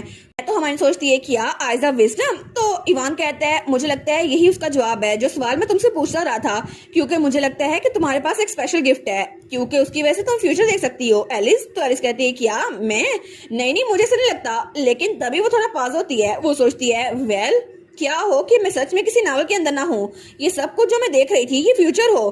तो तब वहाँ पे एडमिन आता है। वो कहता है लेकिन एलिस को तुम्हारी जरूरत क्यों है? तो बर्ड कहता है मुझे तुमसे बात ही नहीं करनी, तुम मुझसे कुछ भी पूछो मैं तुम्हें जवाब नहीं दूंगा। तो हमारी एलिस कहती है ठीक है मुझे बता दो। तो बर्ड कहता है वेल एलिस के पास बहुत ज्यादा पावरफुल एबिलिटी है, वो उसको हैंडल नहीं कर सकती। और उसकी वजह से उसकी बॉडी बहुत ज्यादा वीक होती है, इसलिए जब वो बेहोश होती है ना तभी अपनी एबिलिटी को यूज करती है। तो मिकाइल कहता है हाँ बिल्कुल, इसी वजह से तो जब वो बेहोश थी तो बहुत ज्यादा वीक हो गई थी। तो वो कहता है हाँ हाँ, इसीलिए उसको मेरी जरूरत है और वो मेरे बगैर अपनी एबिलिटी को यूज नहीं कर सकती, मैं ही उसे पावर दूंगा। तो हमारी सोचती है ये बर्ड तो मेरी नर्व्स पे चढ़ रहा है, आखिर ये इतना ज्यादा अननोइंग कैसे हो सकता है। लेकिन वो बर्ड वहां से उठता है, वो कहता है ठीक है, मैं उसको ये करने से रोक सकता हूँ, उसको बीमार होने से रोक सकता हूँ, क्योंकि मैं असल में एलिस का पार्ट ही हूँ। और तब वो एलिस के अंदर चला जाता है, उसके हाथ के अंदर, और तब वो एक ब्रेसलेट बन गया था। वो कहती है क्या ये एक ब्रेसलेट बन गया है। तो तब इसको आवाज आती है तुम्हें मुझे अपने आप को ठीक करने के लिए डिवाइन पावर देनी होगी, और मुझे लगता है ये सब कुछ मिकाइल एल्गा दे सकता है। तो तुम्हें मिकाइल एल्गा मुझे डिवाइन पावर कभी ना कभी देनी होगी, दिन में एक बार, और तुम्हारी डिवाइन पावर मेरा फूड सोर्स होगी। तो मिकाइल कहता है कि यार मैं तुम्हारा फूड सोर्स नहीं हूँ। तो तभी इवान कहता है जल्दी करो ना, जाओ उसको चेक करो। तो तभी वो ब्रेसलेट वो चमकता है, वो कहता है अगर मुझे कुछ हुआ ना तो एलिस भी वीक पड़ जाएगी, इसलिए तुम्हें मेरा ध्यान रखना ही होगा। तो तब वहां बिल्कुल खामोशी थी, लेकिन तब हमारी हीरोइन वो तो बिल्कुल कमजोर पड़ रही थी। वो कहती है मेरी बैटरी तो बिल्कुल डाउन हो रही है, मिकाइल क्या मेरी हेल्प कर सकते हो। वो कहता है वेल अगर ये तुम्हारे पास है तो फिर ठीक है, मैं तुम्हारी हेल्प कर सकता हूँ। वो कहती है मुझे भी ऐसे लगता है। तो इवान कहता है कितना टाइम हो गया ना कि हम लोग ऐसे खड़े हैं, चलो जाके रेस्ट कर लो, वैसे भी तुम लोग के रूम तैयार है।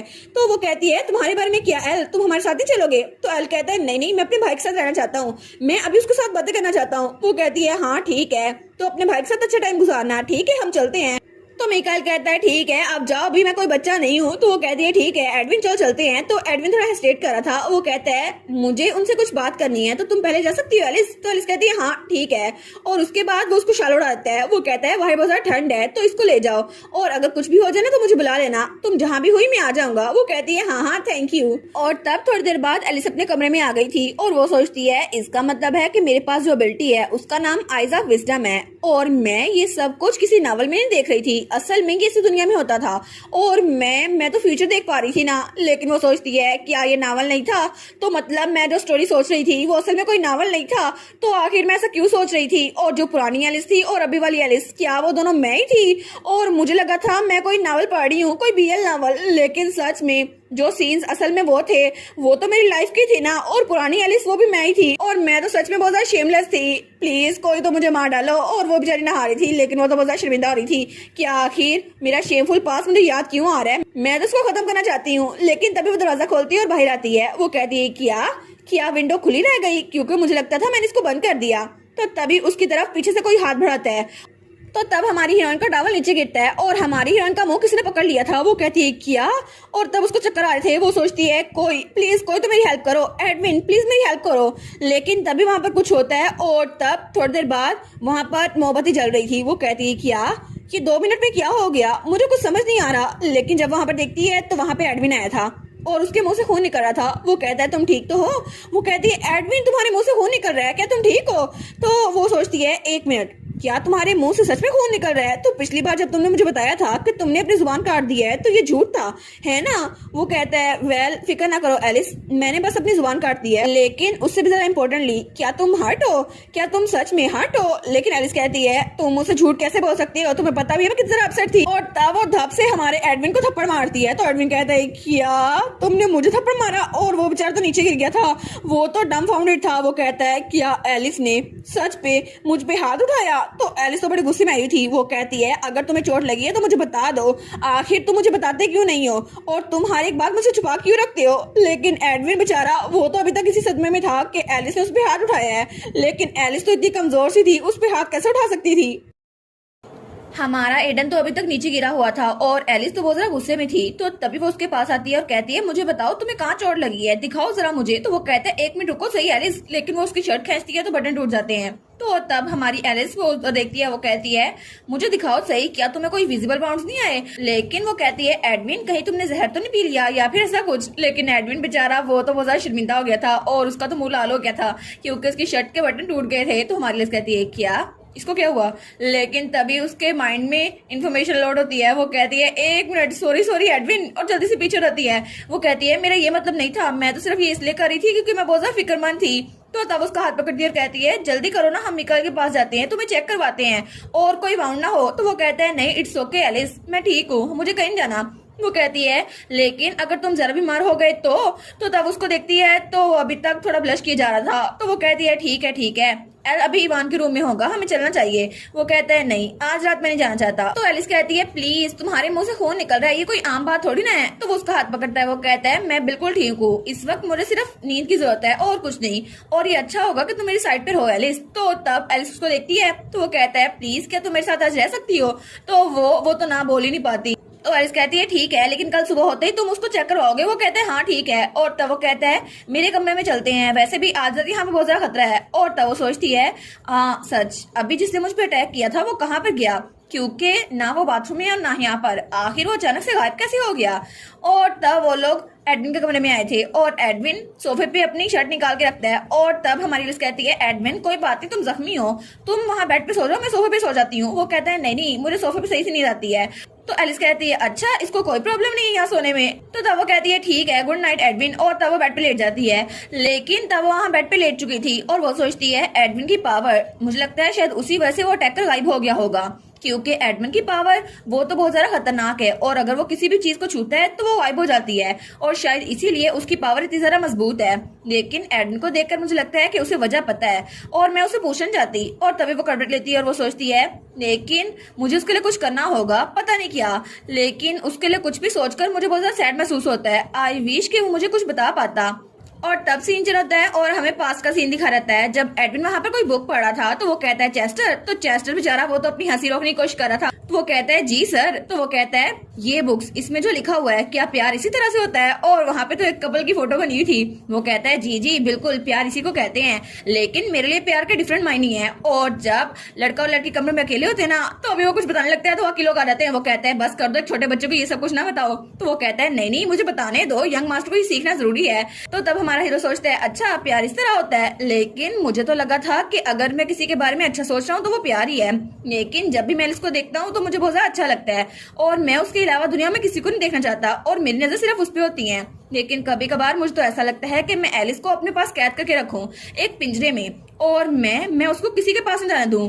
लेकिन एडविन सोचता है ड्यूक इस्तबान ने कहा था मैं एलिस के लिए जो फील करता हूँ वो सिर्फ ऑब्सेशन है, और अगर उसे पता चल गया ना तो वो मुझसे डरेगी और मुझसे घिन खाएगी।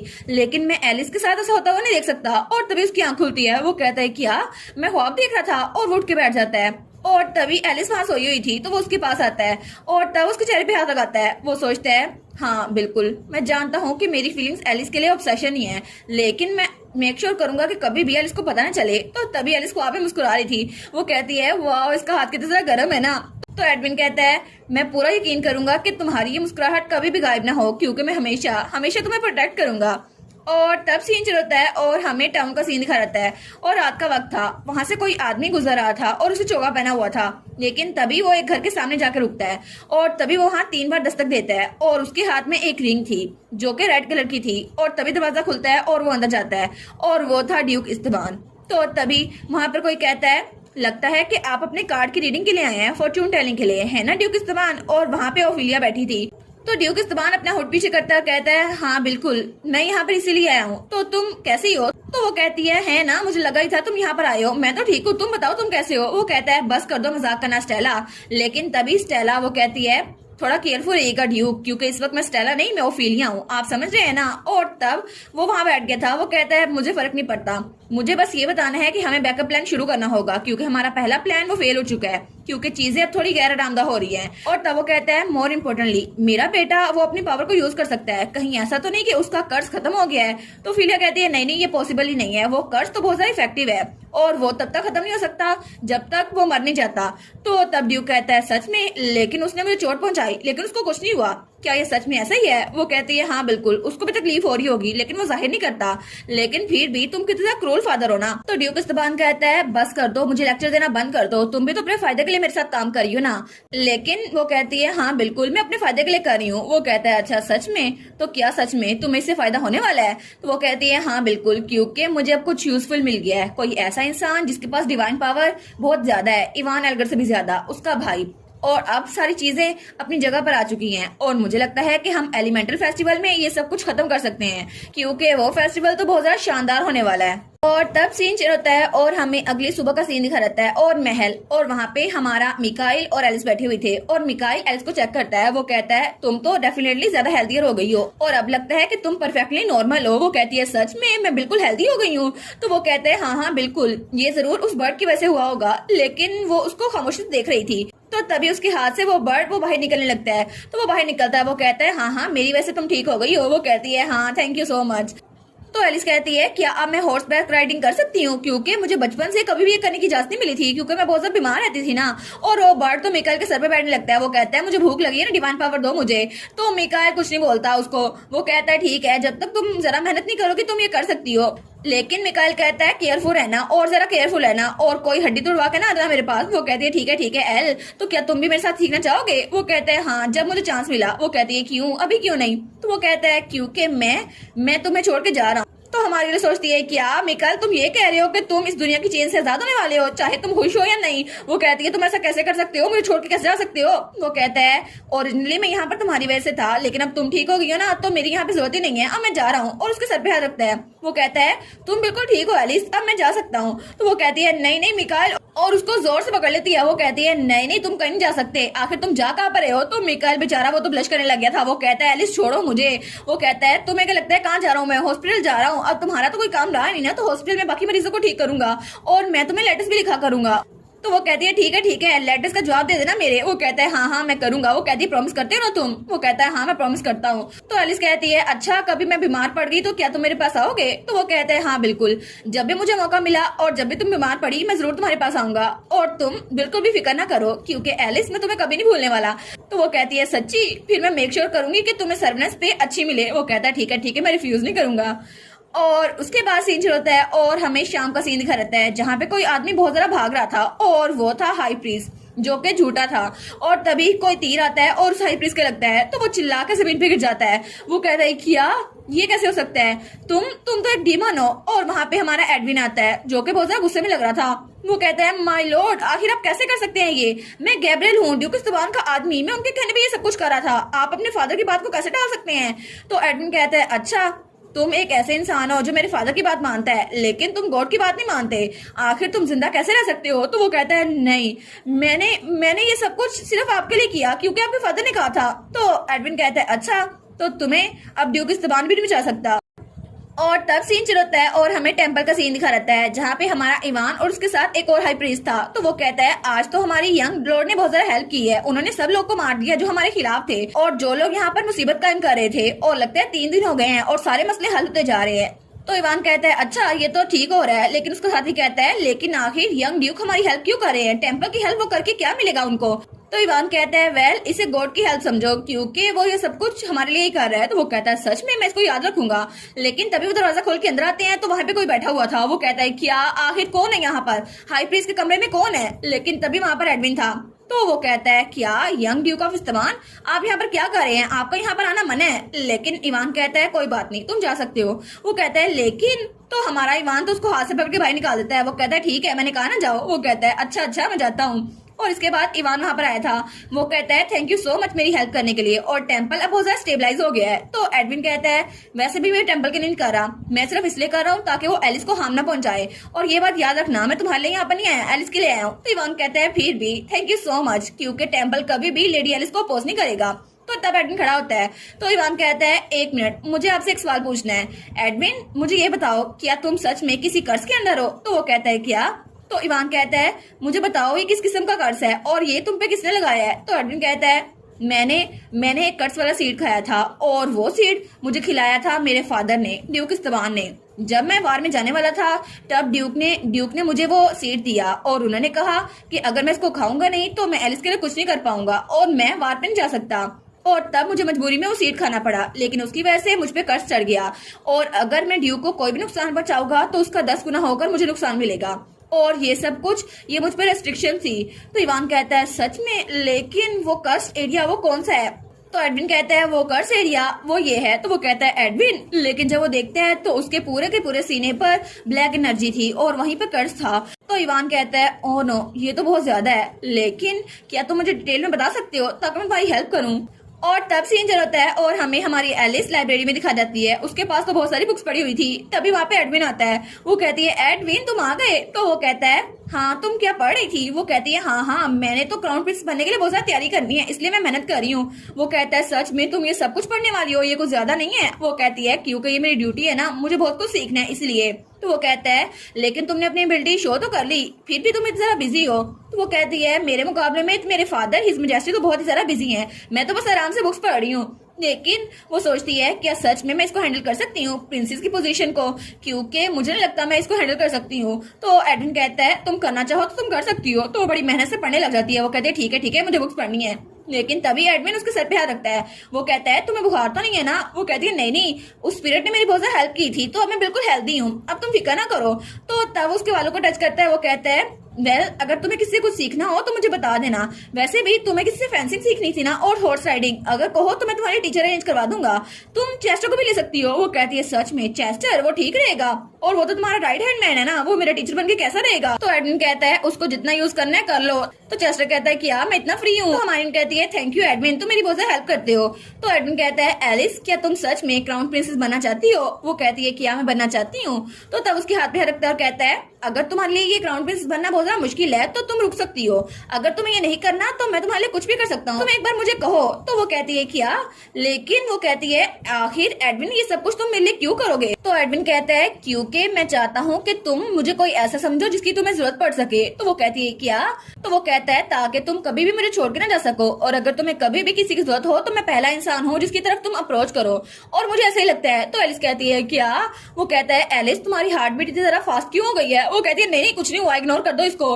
लेकिन तब तो वो सब ब्लश की जा रही थी। वो सोचती है मेरी हार्ट बीट इतनी ज्यादा तेज क्यों हो गई है। तो तभी एडमिन वो उसके बालों को टच करता है, और तभी हमारी एलिस वो तो कुछ ज्यादा शॉक हो गई थी। वो कहती है क्या अभी ये क्या हुआ। लेकिन जब वहां पर देखती है तो वहां पे एडमिन नहीं था। वो कहती है एडमिन कहाँ चला गया। लेकिन जब वो बाहर देखती है तो एडमिन लाइब्रेरी से बाहर निकल रहा था, और तब वो उसको मुड़कर भी नहीं देखता। तो हमारी एलिस कहती है क्या एडमिन तो जल्दी चला गया।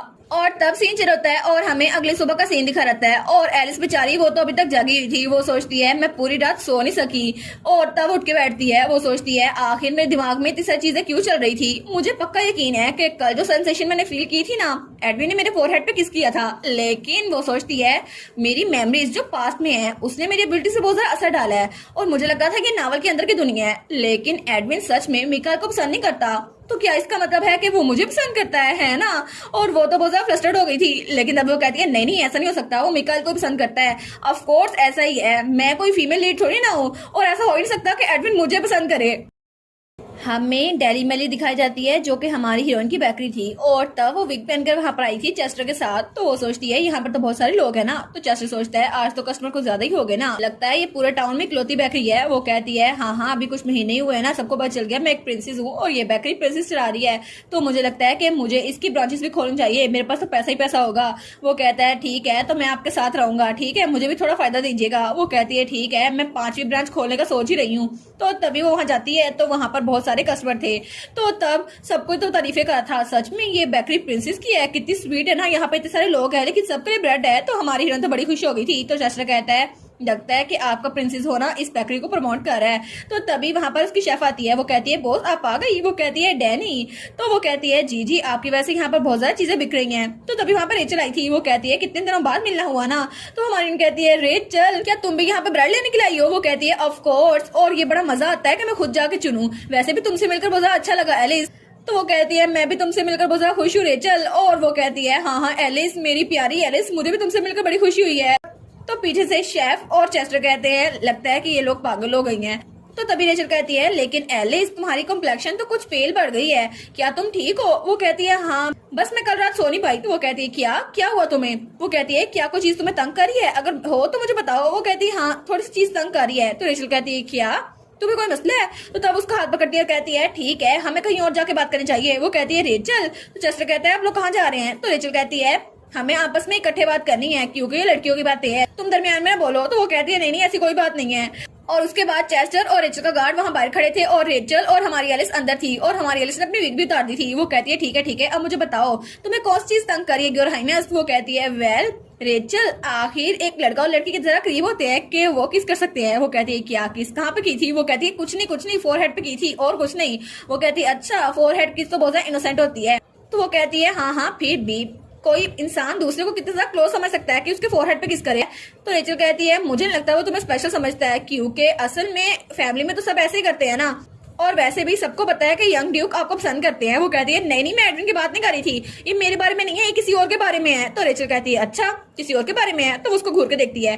तो एलिस कहती है हाँ वो किसी और के बारे में है। लेकिन रेचल वो दोबारा से उसको घूर के देखती है। तो एलिस कहती है हाँ तुम ठीक समझ रही हो, एडविन ने मेरे फोरहेड पे किस की थी। लेकिन वो कहती है फिर भी हम लोग तो बचपन से एक फैमिली की तरह रहे हैं और एडविन उसने तो 10 साल जंग में गुजारे हैं, तो मुझे नहीं लगता उसके लिए इसका कोई मतलब होगा। तो रेचल कहती है योर हाइनेस आपको पता है कि प्रिंस इस्तबान उनको जर्मोफोबिया है और वो कभी भी किसी के साथ घुल मिल के नहीं रहते, और सब लोग ये बात जानते हैं कि आप उनके लिए कितना ज्यादा स्पेशल है और वो सिर्फ आपके साथ ही घुल मिल के रहते हैं। तो आपको सच में लगता है कि उनकी कोई और इंटेंशन नहीं होगी। वो कहती है हाँ वेल। तो रेचल कहती है सबसे पहले हम सिंपल बात करते हैं, आखिर आप उनके बारे में क्या फील करती हैं। वो कहती है क्या मेरी फीलिंग्स। तो रेचल कहती है जी बिल्कुल, उनकी इंटेंशन जानने से पहले आपको अपने बारे में पता होना चाहिए कि आप उनके बारे में क्या फील करती हैं। तो हमारी एलिस कहती है मैं क्या फील करती हूँ। वेल जब मैं एडविन के साथ थी ना तो मेरा दिल तो बहुत ज्यादा तेज से धड़क रहा था, और तब थोड़ी देर बाद वो लोग वहां से जा रहे थे। तो रेचल कहती है मैं अब चलती हूँ, ठीक है तुम्हारे साथ अच्छा टाइम गुजरा एलिस। तो एलिस कहती है हाँ अगली बार जरूर आना और मैं तुम्हें पैलेस में इनवाइट करूंगी। वो कहती है ठीक है अगर तुम्हें कभी भी अपने रिलेशनशिप में एडवाइस की जरूरत हो ना तो मुझे बुला लेना। वो कहती है हाँ मैं ऐसे ही करूंगी। और उसके बाद रेचल उसको बाय करी थी, तो हमारी एलिस भी उसको बाय करी थी। और तब वो पीछे मुड़ के देखती है, वो सोचती है क्या ये जगह तो वही है ना जहाँ पे मैं बचपन में स्टेला से मिली थी जब मैं छोटी थी। तो तब वो कहती है चेस्टर चलो ना हम लोग वहाँ पर देख के आते हैं, मुझे लगता है वहाँ पे बहुत ज्यादा डिलीशियस चीजें मिलती हैं। वो कहता है ठीक है चीजें खाने के लिए तो मैं भी साथ में आता हूँ। लेकिन जब वहाँ पर देखती है वो सोचती है वो शॉप तो यहाँ पर थी लेकिन गायब हो गई। तो वो कहता है कि आपको कोई जगह ढूंढनी है। वो कहती है नहीं मुझे लगता है मैं गलत रास्ते पे आ गई। लेकिन तभी उसे एक आदमी नजर आता है जो वहां से कहीं जा रहा था। वो कहती है क्या ये आदमी कहीं ये ड्यूक तो नहीं, ड्यूक ऑफ इस्तबान। वो कहती है ये वही है ना। तो चेस्टर कहता है मुझे भी यही लगता है। तो वो कहती है जल्दी करो चेस्टर मेरे पीछे छुप जाओ। वो कहता है लेकिन छुपना क्यों है। तो तब ड्यूक वो किसी घर के सामने रुकता है और तब हमारी एलिस को देख रही थी। वो सोचती है फॉर्चून टेलिंग शॉप, कहीं ऐसा तो नहीं कि ड्यूक इस्तबान अपनी फॉर्चून देखने के लिए जा रहे हो। लेकिन तभी वो 3 बार नॉक करता है। वो सोचती है क्या कहीं ये कोर्ट तो नहीं है, और ड्यूक अंदर चला गया था। तो चेस्टर कहता है योर हाइनेस आपको यहाँ पे नहीं रुकना चाहिए, ये बहुत ज्यादा डेंजरस है, क्या हम लोग वापस जाएं। तो वो कहती है चेस्टर चलो ना हम उसके पीछे जाते हैं। वो कहता है नहीं आप मेरी बात सुनती नहीं है, आप आखिर बात क्यों नहीं सुनती। वो कहती है हम बात कर रहे हैं ड्यूक इस्तबान की, किसी और की बात नहीं कर रहे, और तुम्हें उन पे शक नहीं हो रहा, तुम क्यूरियस नहीं हो रहे। वो कहता है हाँ मैं थोड़ा सा क्यूरियस तो हूँ ना। लेकिन वो कहती है क्या हो अगर ड्यूक इस्तबान बिल्कुल इवल हो और कुछ प्लान करे हो एडविन के खिलाफ, तो क्या तुम उनके खिलाफ कुछ भी नहीं कर सकते, और मैं यहाँ पर खड़ी होकर सस्पिशली उनको देख नहीं सकती, कुछ तो करो। वो कहता है मेरा मतलब है मैं कुछ कर तो सकता हूँ लेकिन क्या करना जरूरी है। तो एलिस कहती है ठीक है अगर तुमने उनके पीछे नहीं जाना तो मैं चल जाती हूँ, वैसे भी मैं तुमसे ज्यादा डरपोक नहीं हूँ। तो तभी वो उसको बिल्ली की तरह उठा लेता है। वो कहती है तो तब वो उसको उठा के वहां से ले जा रहा था। वो कहती है मुझे उठा के क्यों लेके जा रहे हो, और उसकी विग तो नीचे गिर रही थी। वो कहता है क्योंकि मुझे एडविन ने कहा था कि अगर एलिस को कुछ भी हो ना तो मैं तुम्हें जिंदा नहीं छोड़ूंगा, और प्लीज मेरी जान बख्श दे लेडी एलिस। वो कहती है अच्छा ठीक है अब मुझे नीचे उतार दो। वो कहता है नहीं ये जगह बहुत ज्यादा गंदी है, लॉर्ड एडविन तो मुझे जान से मार देंगे अगर उन्हें पता चला तो। और उसके बाद हमारी एलिस वो घर वापस आ गई थी और तब अपने बेड पे लेट गई थी। वो सोचती है आज का दिन तो मैं ड्यूक के बारे में पता करवाने वाली थी, लेकिन वो चेस्टर उसने तो मुझे वहां जाने नहीं दिया। लेकिन वो सोचती है ओरिजिनल लेवल में मेरे साथ साथ ड्यूक इस्तबान भी मर चुका था क्योंकि एडविन को उसने कैद करके रखा था। लेकिन आखिर उसने एडविन को इतने साल टावर में कैद करके रखा ही क्यों, और वो एम्परर को अपना पपेट बनाए हुए क्यों है, पता नहीं, मुझे तो ये भी नहीं पता, मेरे पास तो कोई वजह ही नहीं है उसको रिवील कर सकूं। लेकिन तभी वो अपने ब्रेसलेट को देखती है। वो कहती है अरे हाँ, वो कहती है स्पिरिट क्या तुम बाहर निकल सकती हो, लेकिन उस ब्रेसलेट से कोई आवाज नहीं आती। वो कहती है क्या ये मेरी बात नहीं सुन रही। तो तभी वहां पर मोमबत्ती जल रही थी, तो वो अपना ब्रेसलेट मोमबत्ती के ऊपर करती है और तभी वो बर्ड वो तो चिल्ला के बाहर निकलता है। वो कहता है तुम कितना मीन हो ना, मुझे जला दिया बाहर निकालने के लिए। तो वो कहता है तुम कितनी ज्यादा बदतमीज हो एलिस। लेकिन एलिस कहती है ठीक है मुझे माफ कर देना, लेकिन मुझे तुमसे बात करनी थी। वो कहता है ठीक है मुझे बताओ क्यों बुलाया तुमने मुझे। तो एलिस कहती है तुमने कहा था मेरे पास फ्यूचर देखने की एबिलिटी है, तो क्या मैं उसको खुद यूज नहीं कर सकती अपने हिसाब से। वो कहते हैं हाँ तुम यूज कर सकती हो, ये डिफिकल्ट डर नहीं है, मैं तुम्हारी हेल्प करूंगा। वो कहती है सच्ची? ठीक है, तो क्या ऐसे करना है? और तब वो 2 उंगलियां बनाती है, अपनी आंखें पास करती है। वो कहता है तुम क्या कर रही हो, जरा स्टिल रहो और थोड़ा शांत रहो, फिर होगा। तो वो कहती है ऐसे, और तभी उसको फ्यूचर नजर आता है। वो कहती है क्या सच में ये मैं फ्यूचर ही देख रही हूँ? और तब दूसरी तरफ सीन चलता है और हमें वही गली दिखा जाती है जहाँ पे हमारी एलिस आई थी। तो तभी वहां पर कोई और जा रहा था और उसके हाथ में एक नक्शा था जो कि चेस्टर ने बना के दिया था और वहां पे लिखा था गुड लक। वो सोचता है ये चेस्टर ने बना के तो दे दी है, लेकिन अब मुझे वो जगह नहीं मिल रही। और तब वो बार बार आगे जा रहा था, लेकिन तभी एडविन कहता है ठीक है, आज मेरे फादर ड्यूक इस्तबान ने क्या प्लान किया है मुझे पता करवाना ही होगा, क्योंकि इसके अलावा मेरे पास कोई चारा नहीं है। और तब सीन चल होता है और हमें एक जंगल का सीन दिखा जाता है जहाँ पे एक तलवार गिरी हुई थी और वहां पर 2 लोग लड़ रहे थे जो कि बहुत ज्यादा इंटेंसली लड़ रहे थे, और वो था ड्यूक और ड्यूक का बेटा एडविन। और तभी ड्यूक की तलवार वो हवा में लहराती है और पीछे गिर जाती है। तो ड्यूक का हाथ बहुत ज्यादा जख्मी हो गया था। तो एडविन कहता है बस कर दें, अब अपनी हार मान लें। तो ड्यूक कहता है तुम सच में जानते हो ना, अगर तुमने मुझे नुकसान पहुंचाया तो तुम्हें भी नुकसान पहुंचेगा, है ना? और एडविन के मुंह से हो नहीं कर रहा था। वो कहता है एलिस को मेरे हवाले कर दें, बस कर दें, आप उसके साथ ऐसा नहीं कर सकते। तो ड्यूक कहता है सच में मुझे लगा मेरे बेटे की मेमोरी बहुत ज्यादा खराब हो गई है, लेकिन तुम जानते हो ना कि ये सबका मतलब क्या है? और वहां पे स्टेला खड़ी थी। वो कहती है तो आखिर तुम मेरी डोमिनेशन को एक्सेप्ट कर क्यों नहीं लेते? और तब उसने एलिस पे तलवार टानी हुई थी और एलिस उस वक्त एक पिंजरे में कैद थी और स्टेला अपने असली रूप में थी। वो कहती है श्योरली तुम ये नहीं चाहते ना कि मैं इस बच्चे की गर्दन उड़ा दूं, है ना? तो तब हमारा एडविन तो बहुत ज्यादा गुस्से में था। वो कहता है अपने आप को परेशान करना बंद करो, क्योंकि मैं किसी को नहीं छोड़ने वाला।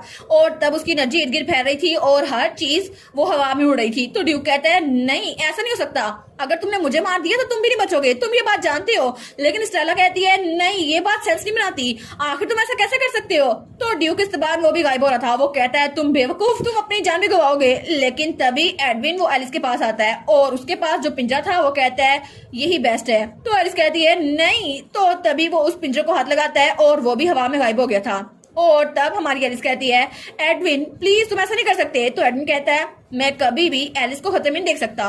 और तब वो भी गायब हो रहा था। वो कहता है ये सब कुछ मैं तुम्हारे लिए कर रहा था एलिस, मैं चाहता हूँ कि तुम सेफ रहो। तो एलिस गले लग जाती है। वो कहती है एडविन नहीं तुम मुझे छोड़ के नहीं जा सकते। लेकिन एडविन वो मुकम्मल तौर पर गायब हो रहा था। वो कहता है एलिस प्लीज रोना मत। और एलिस वो वहां पे अकेली रह गई थी। लेकिन ये सब कुछ एलिस अपने ड्रीम में देख रही थी, वही फ्यूचर जो उस वक्त वो देख रही थी। वो कहती है क्या सच में यही वो फ्यूचर है जो मैं देखने वाली थी? तो वो कहती है मुझे नहीं पता मेरी इमोशंस ऐसी क्यों हैं, लेकिन क्या सच में ये सब कुछ होने वाला है? तो वो उस बर्ड से कहती है क्या यही फ्यूचर है, क्या सच में ये होना जरूरी है? तो बर्ड कहती है नहीं ये प्री डिटरमाइंड नहीं है, अगर तुम इसको चेंज करना चाहो तो तुम कर सकती हो, और वैसे भी तुमने पहले भी फ्यूचर चेंज किया है ना? तो एलिस कहती है हाँ बिल्कुल मैंने ये चेंज किया है, मैं इसको चेंज कर सकती हूँ, लेकिन इस वक्त मैं बहुत ज्यादा दुखी हूँ। तो तब वो बर्ड कहती है और मेरी पावर बहुत ज्यादा यूज हो गई है तो मुझे रेस्ट की जरूरत है, मैं तुम्हारे हाथ में जा रहा हूँ, ठीक है? और वो बर्ड उसके हाथ में दोबारा से ब्रेसलेट बन गया था। वो कहता है कल सुबह होते ही मुझे मिकाएल के पास ले जाना, मुझे अपने आप को पावर अप करना है। तो हमारी सोचती है अगर ऐसा हुआ तो ड्यूक इस्तबान और वो विच इकट्ठे काम कर रहे हैं ना, लेकिन आखिर वो एडमिन के साथ ऐसा कैसे कर सकते हैं? और उस विच ने कहा था डोमिनेशन, आखिर इस डोमिनेशन का मतलब क्या है? और ड्यूक इस्तबान अपने बेटे के साथ ऐसा कैसे कर सकता है? मुझे नहीं पता वो ऐसा क्यों कर रहे हैं। लेकिन तभी वो सोचती है मेरा दिल ये तो बहुत ज्यादा अनईजी हो रहा है ना, मुझे लगता है कि मैं ये सब कुछ बर्दाश्त नहीं कर पाऊंगी। तो तब वहां बेड से नीचे उतरती है। वो सोचती है मुझे थोड़ी वॉक करनी चाहिए, और तब वो खिड़की खोलती है और जब वो बाहर जाती है तो वहां पे एडविन था। तो एडविन वहां रेलिंग पे था। वो कहता है एलिस। तो एलिस कहती है क्या एडविन? तो एडविन कहता है मुझे माफ कर देना, मैं तुम्हें डरा दिया ना। लेकिन जब उसको देखता है वो कहता है एलिस क्या तुम रो रही हो? तो एलिस सच में रो रही थी। वो कहता है आखिर तुम रो क्यों रही हो, तुम्हें किसने हर्ट किया, मुझे बस उसका नाम बताओ, मैं उसे छोड़ूंगा नहीं। तो एलिस वो भी उसका हाथ पकड़ती है। वो कहती है नहीं। तो वो कहता है क्या हुआ एलिस, मुझे बताओ ना, मुझे बहुत ज्यादा बुरा लग रहा है। तो एलिस उसको गले लगा लेती है। वो कहती है प्लीज एडविन प्लीज मुझे छोड़ के मत जाना। तो एडविन कहता है क्या? वो कहती है नहीं प्लीज मुझे छोड़ के मत जाना, तुम मर नहीं सकते एडविन, तुम मर नहीं सकते प्लीज एडविन। तो एडविन कहता है क्या एलिस तुम क्या बात कर रही हो? वो कहती है बस ऐसे ही रहो, थोड़ी देर के लिए बस ऐसे ही रहो, मैं नहीं चाहती कि तुम मुझसे दूर हो जाओ, क्योंकि अभी जो मैंने देखा अगर वो हो जाएगा तो मैं उसको बर्दाश्त नहीं कर पाऊंगी। तो एडविन कहता है ठीक है मैं समझ गया, अभी मैं ऐसे ही हूँ, ठीक है? तो एलिस कहती है हाँ बिल्कुल एडविन प्लीज मेरे पास आना, प्लीज तुम मरना मत। एडविन एलिस को कमरे में ले आया था और तब एलिस वहां पे लेट गई थी। तो वो कहता है इसका मतलब है तुमने वो फ्यूचर में देखा है ना, और इसलिए तुम इतना डर गई थी। वो कहती है हाँ, लेकिन एडविन तुम ठीक हो? तो उसका हाथ पकड़ता है। वो कहता है हाँ मैं ठीक हूँ, लेकिन तुम्हारे बारे में क्या, कहीं तुम्हें चोट तो नहीं आई? वो कहती है नहीं मैं ठीक हूँ एडविन, लेकिन ऐसा लगता है कि वो वाला फ्यूचर उसमें बहुत ज्यादा फुलिश थी, इसलिए मैं चाहती हूँ कि तुम कभी मुझे छोड़ के ना जाओ। तो वो कहता है चाहे कुछ भी करना पड़े मैं तुम्हें कुछ नहीं होने दूंगा, इसलिए चाहे मेरी जान भी चली जाए मैं तुम्हारे लिए कुछ भी करूंगा। तो वो कहता है लेकिन फिर भी मैं खुश हूँ कि ऐसा कुछ नहीं हुआ, तो हम कोई तरीका ढूंढ लेंगे। तो वो उठ के कहती है ये इशू नहीं है, इशू ये है कि तुम हर बार यही करते हो। वो कहता है मुझे माफ कर देना, तुम बहुत ज्यादा डर गई होगी ना। वो कहती है हाँ मैं बहुत ज्यादा डरी तो थी, लेकिन एडविन क्या सच में तुम्हें कोई कर्ज मिला हुआ है या ऐसा कुछ, और शायद उसकी वजह से अगर तुम ड्यूक इस्तबान को हर्ट करोगे तो तुम्हें भी उसका 10 गुना ज्यादा नुकसान मिलेगा। तो वो कहते हैं नहीं। तो एलिस कहती है मुझे झूठ से नफरत है दुनिया में हर चीज से ज्यादा, तो प्लीज मुझे बता दो, और कभी भी मैं किसी ऐसे इंसान को पसंद नहीं करूंगी जो झूठ बोलता हो।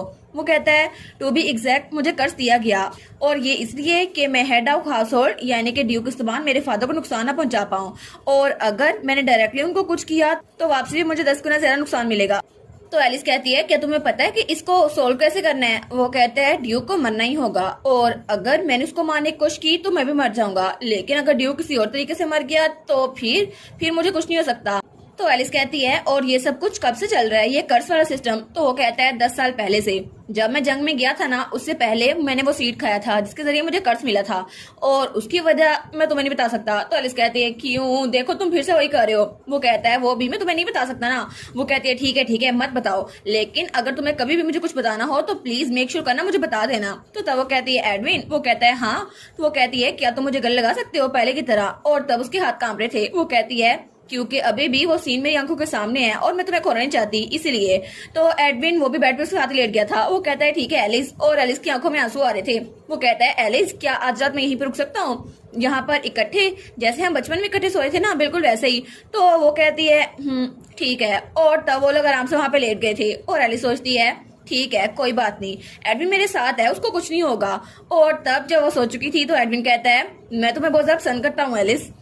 और तब सीन चल होता है और हमें सुबह का सीन दिखा रहता है, और तभी हमारी एलिस की आंख खुलती है, और जब वो देखती है तो एडविन अभी तक आराम सो रहा था। वो सोचती है कल रात एडविन यहीं पे रह गया था है ना, लेकिन तब वो चादर मुंह पे कर लेती है। वो सोचती है मेरे पास कोई एक्सक्यूज नहीं है, आखिर मैंने उसे रुकने क्यों दिया, और मैं तो उसके पास ही थी, मैंने कहा था प्लीज मत जाओ ना, हम लोग इकट्ठे सोते हैं, लेकिन मैंने ऐसा किया क्यों? तो तभी वो सोचती है लेकिन फिर भी एडविन कितने आराम से सो रहा है ना, और तब उसको देख ही रही थी। वो सोचती है मुझे कितना ज्यादा अच्छा लग रहा है कि एडविन बिल्कुल ठीक है।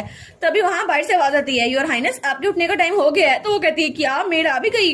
तो मेड दरवाजा खोलती है और कहती है एज ऑलवेज मैंने आपके लिए सब कुछ तैयार करवा दिया है। तो एलिस जल्दी से एडविन के मुंह को ढक देती है, लेकिन उसके पाँव बाहरी थे। तो वो कहती है ओ, और वो कहती है मेरे पाँव? तो मेड कहती है नहीं माय लेडी, आपके पाँव तो मेरे हाथ से ज्यादा छोटे हैं, ये आपके पाँव नहीं हो सकते। और वो कहती है हमारी प्रिंसेस एक आदमी के साथ है। तो एलिस कहती है नहीं ऐसा कुछ भी नहीं है, वो बस सोया था यहाँ पर और कुछ नहीं। तो तभी एडविन उसको गले लगा लेता है। तो वो कहता है एलिस थोड़ी देर और सो जाते हैं ना, मैं अभी तक बहुत ज्यादा थका हुआ हूँ। तो मेड कहती है क्या मतलब आप पूरी रात यहीं पर थे? तो हमारी एलिस उसको तो पसीने आ रहे थे। तो तभी एडविन उसको देखता है और तब उठ के बैठता है और बहुत जरा घूर के उस मेड को देखता है, लेकिन उसकी शर्ट वो थोड़ी सी खुली हुई थी। तो एलिस सोचती है आखिर इसके कपड़े ऐसे क्यों हैं?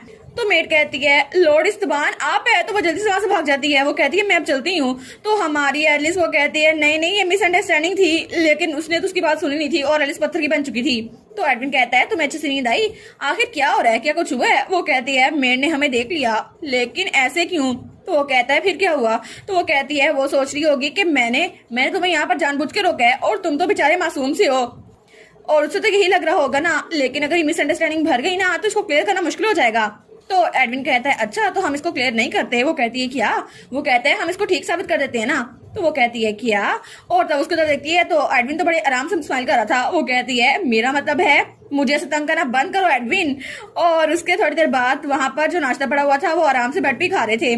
तो तब हमारी एलिस एडविन को देखती है। तो वो कहती है लेकिन एडविन तुमने चेस्टर से कोई बात सुनी? मैंने ड्यूक इस्तबान को देखा था पुरानी एली में, तो क्या तुम्हें वो मेंशन नजर आया? वो कहते हैं हाँ मुझे रिपोर्ट मिली थी, मैं वहां पर चेक करने के लिए गया था, लेकिन मुझे कुछ मिला नहीं। वो कहती है तुम्हें वो जगह मिली नहीं? तो एडविन कहते हैं नहीं वो रास्ता बहुत ज्यादा कॉम्प्लिकेटेड था, मैंने बहुत सारी जगह ढूंढे लेकिन मुझे वो जगह मिली नहीं। ऐसा लगता है कि वहां पे मैजिक हुआ था जिसकी वजह से वो रास्ता मुझे मिल नहीं रहा। तो एलिस कहती है अच्छा चलो अगली बार हम लोग इकट्ठे चलेंगे तो शायद स्पिरिट हमारी हेल्प कर दे। तो तब एलिस एडविन को देखती है तो उसे लगा था एडविन मना कर देगा, लेकिन एडविन कहता है ठीक है। वो कहती है सच में तुम झूठ तो नहीं बोल रहे ना, हम लोग इकट्ठे जाएंगे ना। वो कहता है हाँ, मैं अब दोबारा झूठ नहीं बोलूंगा क्योंकि मैं नहीं चाहता कि एलिस तुम मुझसे नफरत करो। तो एलिस वो तो खाना खा रही थी लेकिन तभी उसको खांसी आती है तो एडविन उसको पानी दे देता है और उसके बाद सीन चल होता है और हमारी एलिस तैयार होकर अपने फादर के पास आई थी। वो कहती है मैं आपको ग्रीट करती हूँ योर मैजेस्टी। और तब उसका फादर उसके पास था। वो कहता है हाँ, आराम से आके यहाँ पे बैठ जाओ। तो तब एम्पर कहता है हम बहुत दिनों बाद मिल रहे हैं ना, लेकिन तुमसे मिलकर बहुत अच्छा लगता है। वो कहती है थैंक यू सो मच अपने बिजी शेड्यूल के बावजूद मुझे यहाँ पर बुलाने के लिए। तो वो कहता है कोई बात नहीं, लेकिन एलिस मुझे तुमसे एक बात करनी थी। वो कहती है जी। तो वो कहता है ऐसा लगता है कि स्पिरिट का रिचुअल खत्म हो चुका है और सबने मान लिया कि तुम रॉयल ब्लड से हो, लेकिन अब मैं चाहता हूँ कि तुम्हें नई क्राउन प्रिंसेस अपॉइंट कर दूं। तो वो कहती है क्या क्राउन प्रिंसेस? तो एलिस कहती है लेकिन अचानक से अभी आप क्यों कह रहे हैं? वो कहता है वैसे भी अब तुम प्रिंसेस साबित हो चुकी हो तो ये अच्छा होगा कि तुम्हारी क्वालिटी के हिसाब से तुम कितना पावरफुल हो तुम्हें क्राउन प्रिंसेस बना दिया जाए। और वैसे भी ये टाइमिंग ठीक है और मुझे लगता है कि तुम्हें अभी से तैयारी शुरू करनी चाहिए। तो फिक्र ना करो, ज्यादा स्ट्रेस ना लेना, लेकिन कल से तुम कुछ ज्यादा बिजी होने वाली हो। वो कहती है जी मैं समझ गई, आपकी काइंडनेस के लिए थैंक यू। तो वो कहती है लेकिन क्या मैं टी पार्टी होस्ट कर सकती हूँ ताकि नोबल्स के साथ मेरा ताल्लुक अच्छा हो? और वो सोचती है जब से मैं यहाँ पर आई ना हर कोई मुझसे दूर ही भागता है, शायद इसीलिए क्योंकि एम्पर ने अभी तक मुझे किसी के सामने नहीं लाया और वो भी मुझे ऐसे देख के भाग जाती है, कोई भी मेरी बात नहीं सुनता और शायद वो अपनी मर्जी के खिलाफ ये कर रहे हैं और ड्यूक के सबार मुझे इस्तेमाल करना चाहते हैं, लेकिन अगर मेरा इन्फ्लुएंस होगा तो ये सब कुछ ऐसा नहीं होगा। तो तब तक एम्पर की चाय खत्म हो गई थी। वो कहता है ओफिलिया की चाय लेकर आओ। तो तभी वहाँ पर मेड ओफिलिया की चाय लेकर आती है। तो एलिस कहती है योर मैजेस्टी क्या मैं ये चाय आपके लिए डाल सकती हूँ? वो कहते हैं हाँ ठीक है। तो तब हमारी एलिस उस चाय को एम्पर के कप में डालती है। तो वो कहती है आप तो इसको कब से पी रहे हैं ना, तो क्या ये टी आपके टेस्ट के मुताबिक है? वो कहते हैं हाँ, ओफिलिया ने ये मेरे लिए रिकमेंड की थी और इसकी खुशबू मुझे बहुत ज्यादा पसंद है। तो हमारी एलिस कहती है लेकिन ओफिलिया तो फॉर्चून टेलिंग में बहुत ज्यादा अच्छी है और वो तो बहुत ज्यादा अमेजिंग है ना? तो एम्पर कहता है हाँ वो बहुत ज्यादा अमेजिंग है। तो वो कहती है क्या मैं आपसे पूछ सकती हूँ आप ओफिलिया से कैसे मिले थे? तो एम्पर कहता है हाँ, असल में मैं ओफिलिया से एक सीक्रेट मिशन के दौरान मिला था जब मैं ड्यूक इस्तेबान के साथ था और तब ये बहुत ज्यादा पुरानी बात है, लेकिन उसने पहचान लिया कि मेरा स्टेटस क्या है और उसने मेरे मसलों को हल कर दिया। तो एलिस कहती है लेकिन आपने कहा था अगर ओफिलिया न होती तो मैं इस दुनिया में ना पाती, तो आखिर इसका मतलब क्या है? क्या इसमें मैजिक शामिल था? तो एम्पर कहता है असल में बात यह है। तो एलिस कहती है जी और मैजेस्टी, लेकिन तभी एम्पर पे कोई जादू होता है और वो कुछ बोल नहीं पाता, वो फिर से किसी के जेर असर आ गया था। तो एलिस कहती है क्या ये इसलिए ड्रग के जेर असर आते हैं ताकि मुझे सच पता न चल सके? तो लगता है ड्यूक ने इन पे कुछ ऐसा मैजिक किया है जिसकी वजह से ये मुझे सच नहीं बता सकते। तो तभी थोड़ी देर बाद एम्पर होश में आता है। वो कहता है क्या हुआ?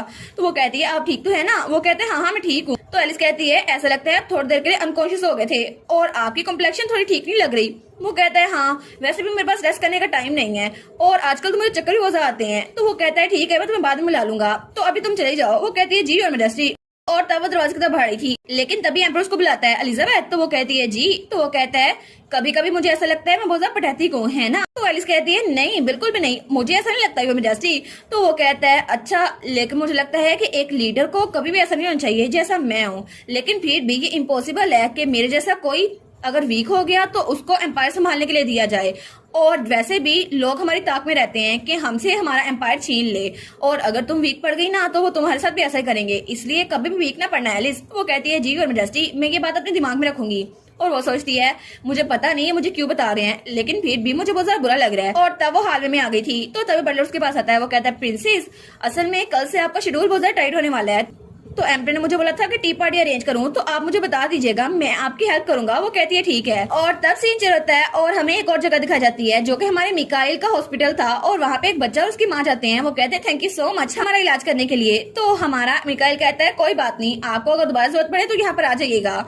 और उसके बाद वो हॉस्पिटल के बाहर क्लोज का साइन लगा रहा था, लेकिन तभी वहाँ पर कोई खड़ा था। तो वो कहता है आज का टाइम खत्म हो गया है, आप प्लीज कल आइएगा। तो वहाँ पे जो भी था वो कहता है मुझे कोई पेन नहीं है।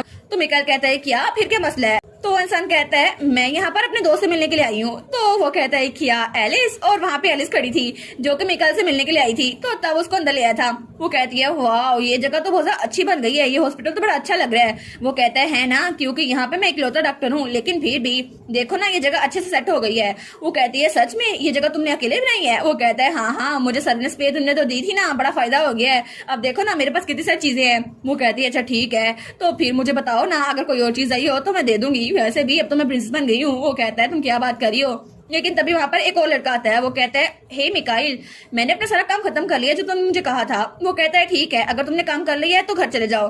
तो वो लड़का कहता है, नहीं, मुझे तुम्हें स्कॉट करना है, मैं तुम्हारी हिफाजत के लिए रखा गया हूँ। वो कहता है, नहीं नहीं, मुझे स्कॉट ना करो, जाओ यहाँ से। तो हमारी एलिस कहती है, नाइस टू मीट यू।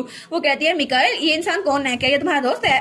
तो मिकाइल कहता है, नहीं नहीं, बस ये एक हैंडीमैन है, ये बस मेरी हेल्प के लिए यहाँ पे रखा हुआ है और कुछ नहीं। तो तब मिकाइल उसे बाहर निकालते हुए कहता है, ठीक है, अब तुम जाओ, मुझे एलिस से बात करनी है। वो कहता है, लेकिन तो मिकाइल कहता है, अब जाओ भी, मेरा सर ना खाओ। और तब हमारी एलिस और वो वहाँ पे अकेले रह गए थे। तो मिकाइल कहता है, ठीक है एलिस, तुम वहाँ पे एक जगह पे बैठ जाओ, मैं तुम्हारा चेकअप करता हूँ। वो कहती है, लेकिन मैं तो बिल्कुल हेल्दी हूँ ना। वो कहता है, तुम्हें कभी नहीं पता चलता कब तुम बीमार हो जाती हो, तो मुझे एक बार चेकअप करने दो। वो कहती है, ठीक है। और तब वहाँ पे बैठ गई थी और मिकाइल ने उसका चेकअप किया था। वो कहता है, ठीक है, तुम बिल्कुल ठीक हो, मुझे चेक करने की जरूरत नहीं है, लेकिन तुम यहाँ पे कुछ मांगने के लिए आई थी, है ना? तो मुझसे कुछ पूछना है तो पूछ लो। वो कहती है, हाँ, मैं असल में इसलिए आई थी। लेकिन तभी वो अपना ब्रेसलेट निकालती है, उसको देती है। वो कहती है, सबसे पहले इसको चार्ज कर दो ना। वो कहता है, अच्छा, ये काम मेरे जिम्मे रह गया है। और तब उसको चार्ज करने लग जाता है अपनी डिवाइन पावर से। और फिर वो उसको एक पोटली देती है। वो कहती है, और इसके अलावा इसमें जो चीज है ना, इसका पता करवाओ। वो कहता है, ये क्या चीज है, क्या ये कोई पॉइजनस प्लांट है? तो वो कहती है, हाँ बिल्कुल, ये लीव्स ये उस चाय के हैं जो हिज मैजेस्टी मेरे फादर पिछले 20 साल से पी रहे हैं, और मुझे लगता है कि इसमें कोई पॉइजनस प्लांट है जिसकी वजह से ड्यूक इस्तबान उनको कंट्रोल करे हैं। तो प्लीज मिकाइल, इसको मेरे लिए चेक कर दो, क्योंकि हमारे पास कोई सॉलिड एविडेंस होना चाहिए ड्यूक इस्तबान के खिलाफ। हमें गार्डन का सीन दिखा रहता है जहाँ पर बहुत सारे लोग बैठे हुए थे और वहाँ पे नोबल्स थे। वो कहते हैं, सच में ये प्रिंसेस की टी पार्टी है ना? लेकिन वो लोग बातें कर रहे थे, क्या ये उनका पहली बार नहीं है जब वो टी पार्टी अरेंज कर रही हैं? और ऐसा लगता है कि उनकी पोजीशन अभी भी थोड़ी सी पीछे है। और तभी वहाँ पे हमारी एलिस और एडविन एक साथ आते हैं, तो सब लोग उनको देखकर और बातें करने लग जाते हैं। तो हमारी एलिस कहती है, वेलकम, सब नोबल्स को मेरी टी पार्टी में वेलकम, और मैं चाहती हूँ कि आप लोग यहाँ पे अच्छा टाइम गुजारें। और वो सोचती है, ये टी पार्टी बहुत ज्यादा जरूरी है, क्योंकि ये कंडीशन बहुत ज्यादा जरूरी है कि सब नोबल्स मेरे साइड पर हों। और अभी तक मैं बिल्कुल भी सैड नहीं थी, लेकिन सबको यही लगता था, और बचपन मैंने बहुत ज्यादा अच्छा गुजारा है, और मैं तो एडविन, मिकाइल और इवान के साथ बहुत ज्यादा खुश थी। लेकिन क्राउन प्रिंसेस बनने के लिए मुझे नोबल्स को अपनी साइड पे करना होगा, लेकिन अगर मैं ऐसा ना कर पाई तो क्या पता ये लोग मुझे मरवा दे। और वो कहती है, ठीक है, तो ये टी पार्टी मेरी कोरोनेशन से पहले है, ताकि मैं लोगों से बच के रह सकूं और वो मुझे मरवाए ना। तो तब वो रेचल और एडविन के साथ एक टेबल बैठी हुई थी। तो रेचल कहती है, princess, thank you so much मुझे यहाँ पर बुलाने के लिए। तो एलिस कहती है, नहीं कोई बात नहीं, और वैसे भी मुझे बहुत ज्यादा खुशी हुई कि तुम यहाँ पर आ पाई। लेकिन वो दोनों तो आपस में आंखें से बातें कर रही थी। वो कहती है, अच्छा हुआ ना तुम आ गई, मेरी थोड़ी साइड रह गई। तभी वहां पर एक और लड़का था। वो कहता है, मैंने सुना था कि जब आप वहां पर सेरेमनी के लिए गई थी तो आप में से गोल्डन लाइट निकली थी, तो इसका मतलब है कि आप बहुत ज्यादा अच्छी हैं, है ना, मैजिक करने में। वो कहती है, आई होप कि आपका अच्छा टाइम गुजरे यहाँ पर मार्कोस पाइन्स। तो वो कहता है, हाँ। लेकिन तभी वो रेचल को देखता है, तो रेचल हंस रही थी। वो कहता है, तुम क्यों हंस रही हो? वो कहती है, नहीं ये फनी है कि तुम ऐसा एक्ट कर रही हो। वो कहता है, क्या फनी है, मैं भी थोड़ा सोशलाइज होने की कोशिश कर रहा हूँ, अब तुम्हारा दोस्त हो तो क्या हो, प्रिंस से बात नहीं कर सकता? वो कहती है, हाँ ठीक है, मुझे पता है तुम बहुत ज्यादा मेहनत कर रहे हो। तो हमारी सोचती है, ऐसा लगता है कि ये लोग बहुत ज्यादा अच्छी चाइल्डहुड फ्रेंड्स हैं और ये लोग तो बहुत ज्यादा क्लोज है। तो तभी वहां पर कोई आता है। वो कहता है, प्रिंसेस। तो वहां पे एक लड़की थी। वो कहती है, मैं बहुत ज्यादा क्यूरियस हूँ कि आखिर सच में आपने गोडेस की एबिलिटी यूज की थी? वो कहती है, हाँ असल में। तो तब वो उससे बातें की जाती, लेकिन हमारी सोचती है, सब लोग जो वहां पे अटेंड नहीं कर पाए वो मुझसे सवाल करने के लिए आएंगे। तो तभी एडविन हमारी एलिस को केक काट के देता है। वो कहता है, एलिस इसको खाओ ना। वो कहती है, नहीं थैंक यू एडविन। लेकिन वो सोचती है, लगता है इसको एडविन कहना ठीक नहीं होगा। वो कहती है, प्रिंस एडविन। तो वो कहता है, क्या तुम मुझे मेरे नाम से बुला सकती हो ना? लेकिन वो कहती है, कितना ज्यादा ऑकवर्ड हो जाएगा ना सबके सामने तुम्हें तुम्हारे नाम से बुलाऊं तो तब उसके मुंह में कुकी डाल लगती है। वो कहती है, नहीं ये बहुत ज्यादा मीठी नहीं है, तुम इसको खाओ। लेकिन तब सब लोग उनको देखकर और बातें करने शुरू हो गए थे कि आखिर ये ऐसे कैसे क्लोज हो सकते हैं, और ये तो उनके साथ फैमिली के तौर पर रह रही थी ना। लेकिन सच में मुझे तो लगता है इन दोनों को कोई अफेयर चल रहा है। और वैसे भी कुछ दिनों पहले एक मेड ने इनको कमरे में देखा था। तो मैंने सोचती है, ये खबर तो इतनी जल्दी फैल गई। लेकिन तब वहां पर एक लड़की वो चाय पी रही थी। वो कहती है, क्या पता कि ये सच में इनका अफेयर ही चल रहा हो। वैसे भी ये लोग तो एक फैमिली में भरे हुए हैं, तो अभी तक तो इनको सिबलिंग्स की तरह रहना चाहिए थे ना। तो आखिर ये ऐसे बिहेव क्यों कर रहे हैं जैसे ये लोग लवर्स हो? तो हमारी हीरोइन उसको देखती है। वो सोचती है, ये इतनी ऊंची आवाज में बात कर रही है, इसको नहीं पता इसकी आवाज मुझ तक आ रही है। तो तभी रेचल कहती है, आखिर आप क्या बात कर रही हैं? वैसे भी वो लोग एक ही घर में भरे हुए हैं, तो ये अच्छा नहीं है वो ज्यादा क्लोज हैं। और वैसे भी अगर कोई रॉयल मैरिज हो तो ब्राइड को पहले ही ग्रूम के घर में शिफ्ट होना पड़ता है ताकि वो वहाँ के एटिकेट सीख सके। तो मुझे लगता है कि आपको ये बोलने की जरूरत नहीं है। तो लड़की कहती है, क्या लेडी विंगमैन, क्या आप मुझसे बात कर रही हैं? वो कहती है, नहीं मैं तो बस अपना ओपिनियन दे रही थी, आपको फिक्र करने की जरूरत नहीं है। लेकिन तब रेचल और वो तो बिल्कुल लड़ने के मूड में थी और हमारी एलिस तो दरमियान फिस रही थी। तो तभी एलिस कहती है, ठीक है, मुझे लगता है ये अच्छा होगा कि हम लोग एक वॉक के लिए चलें, क्या ये ठीक नहीं है? तो उसके बाद सारे के सारे गार्डन में वॉक के लिए आ गए थे। तो एलिस कहती है क्या ये खूबसूरत नहीं है? ये येलो फ्लावर्स बहुत ज्यादा अच्छे हैं और साल में इसी टाइम उगते हैं। तो तभी वहाँ पर पीछे एक और लड़का था। वो कहता है क्या मैं आपसे कुछ पूछ सकता हूँ? वो कहती है हाँ, क्या हुआ?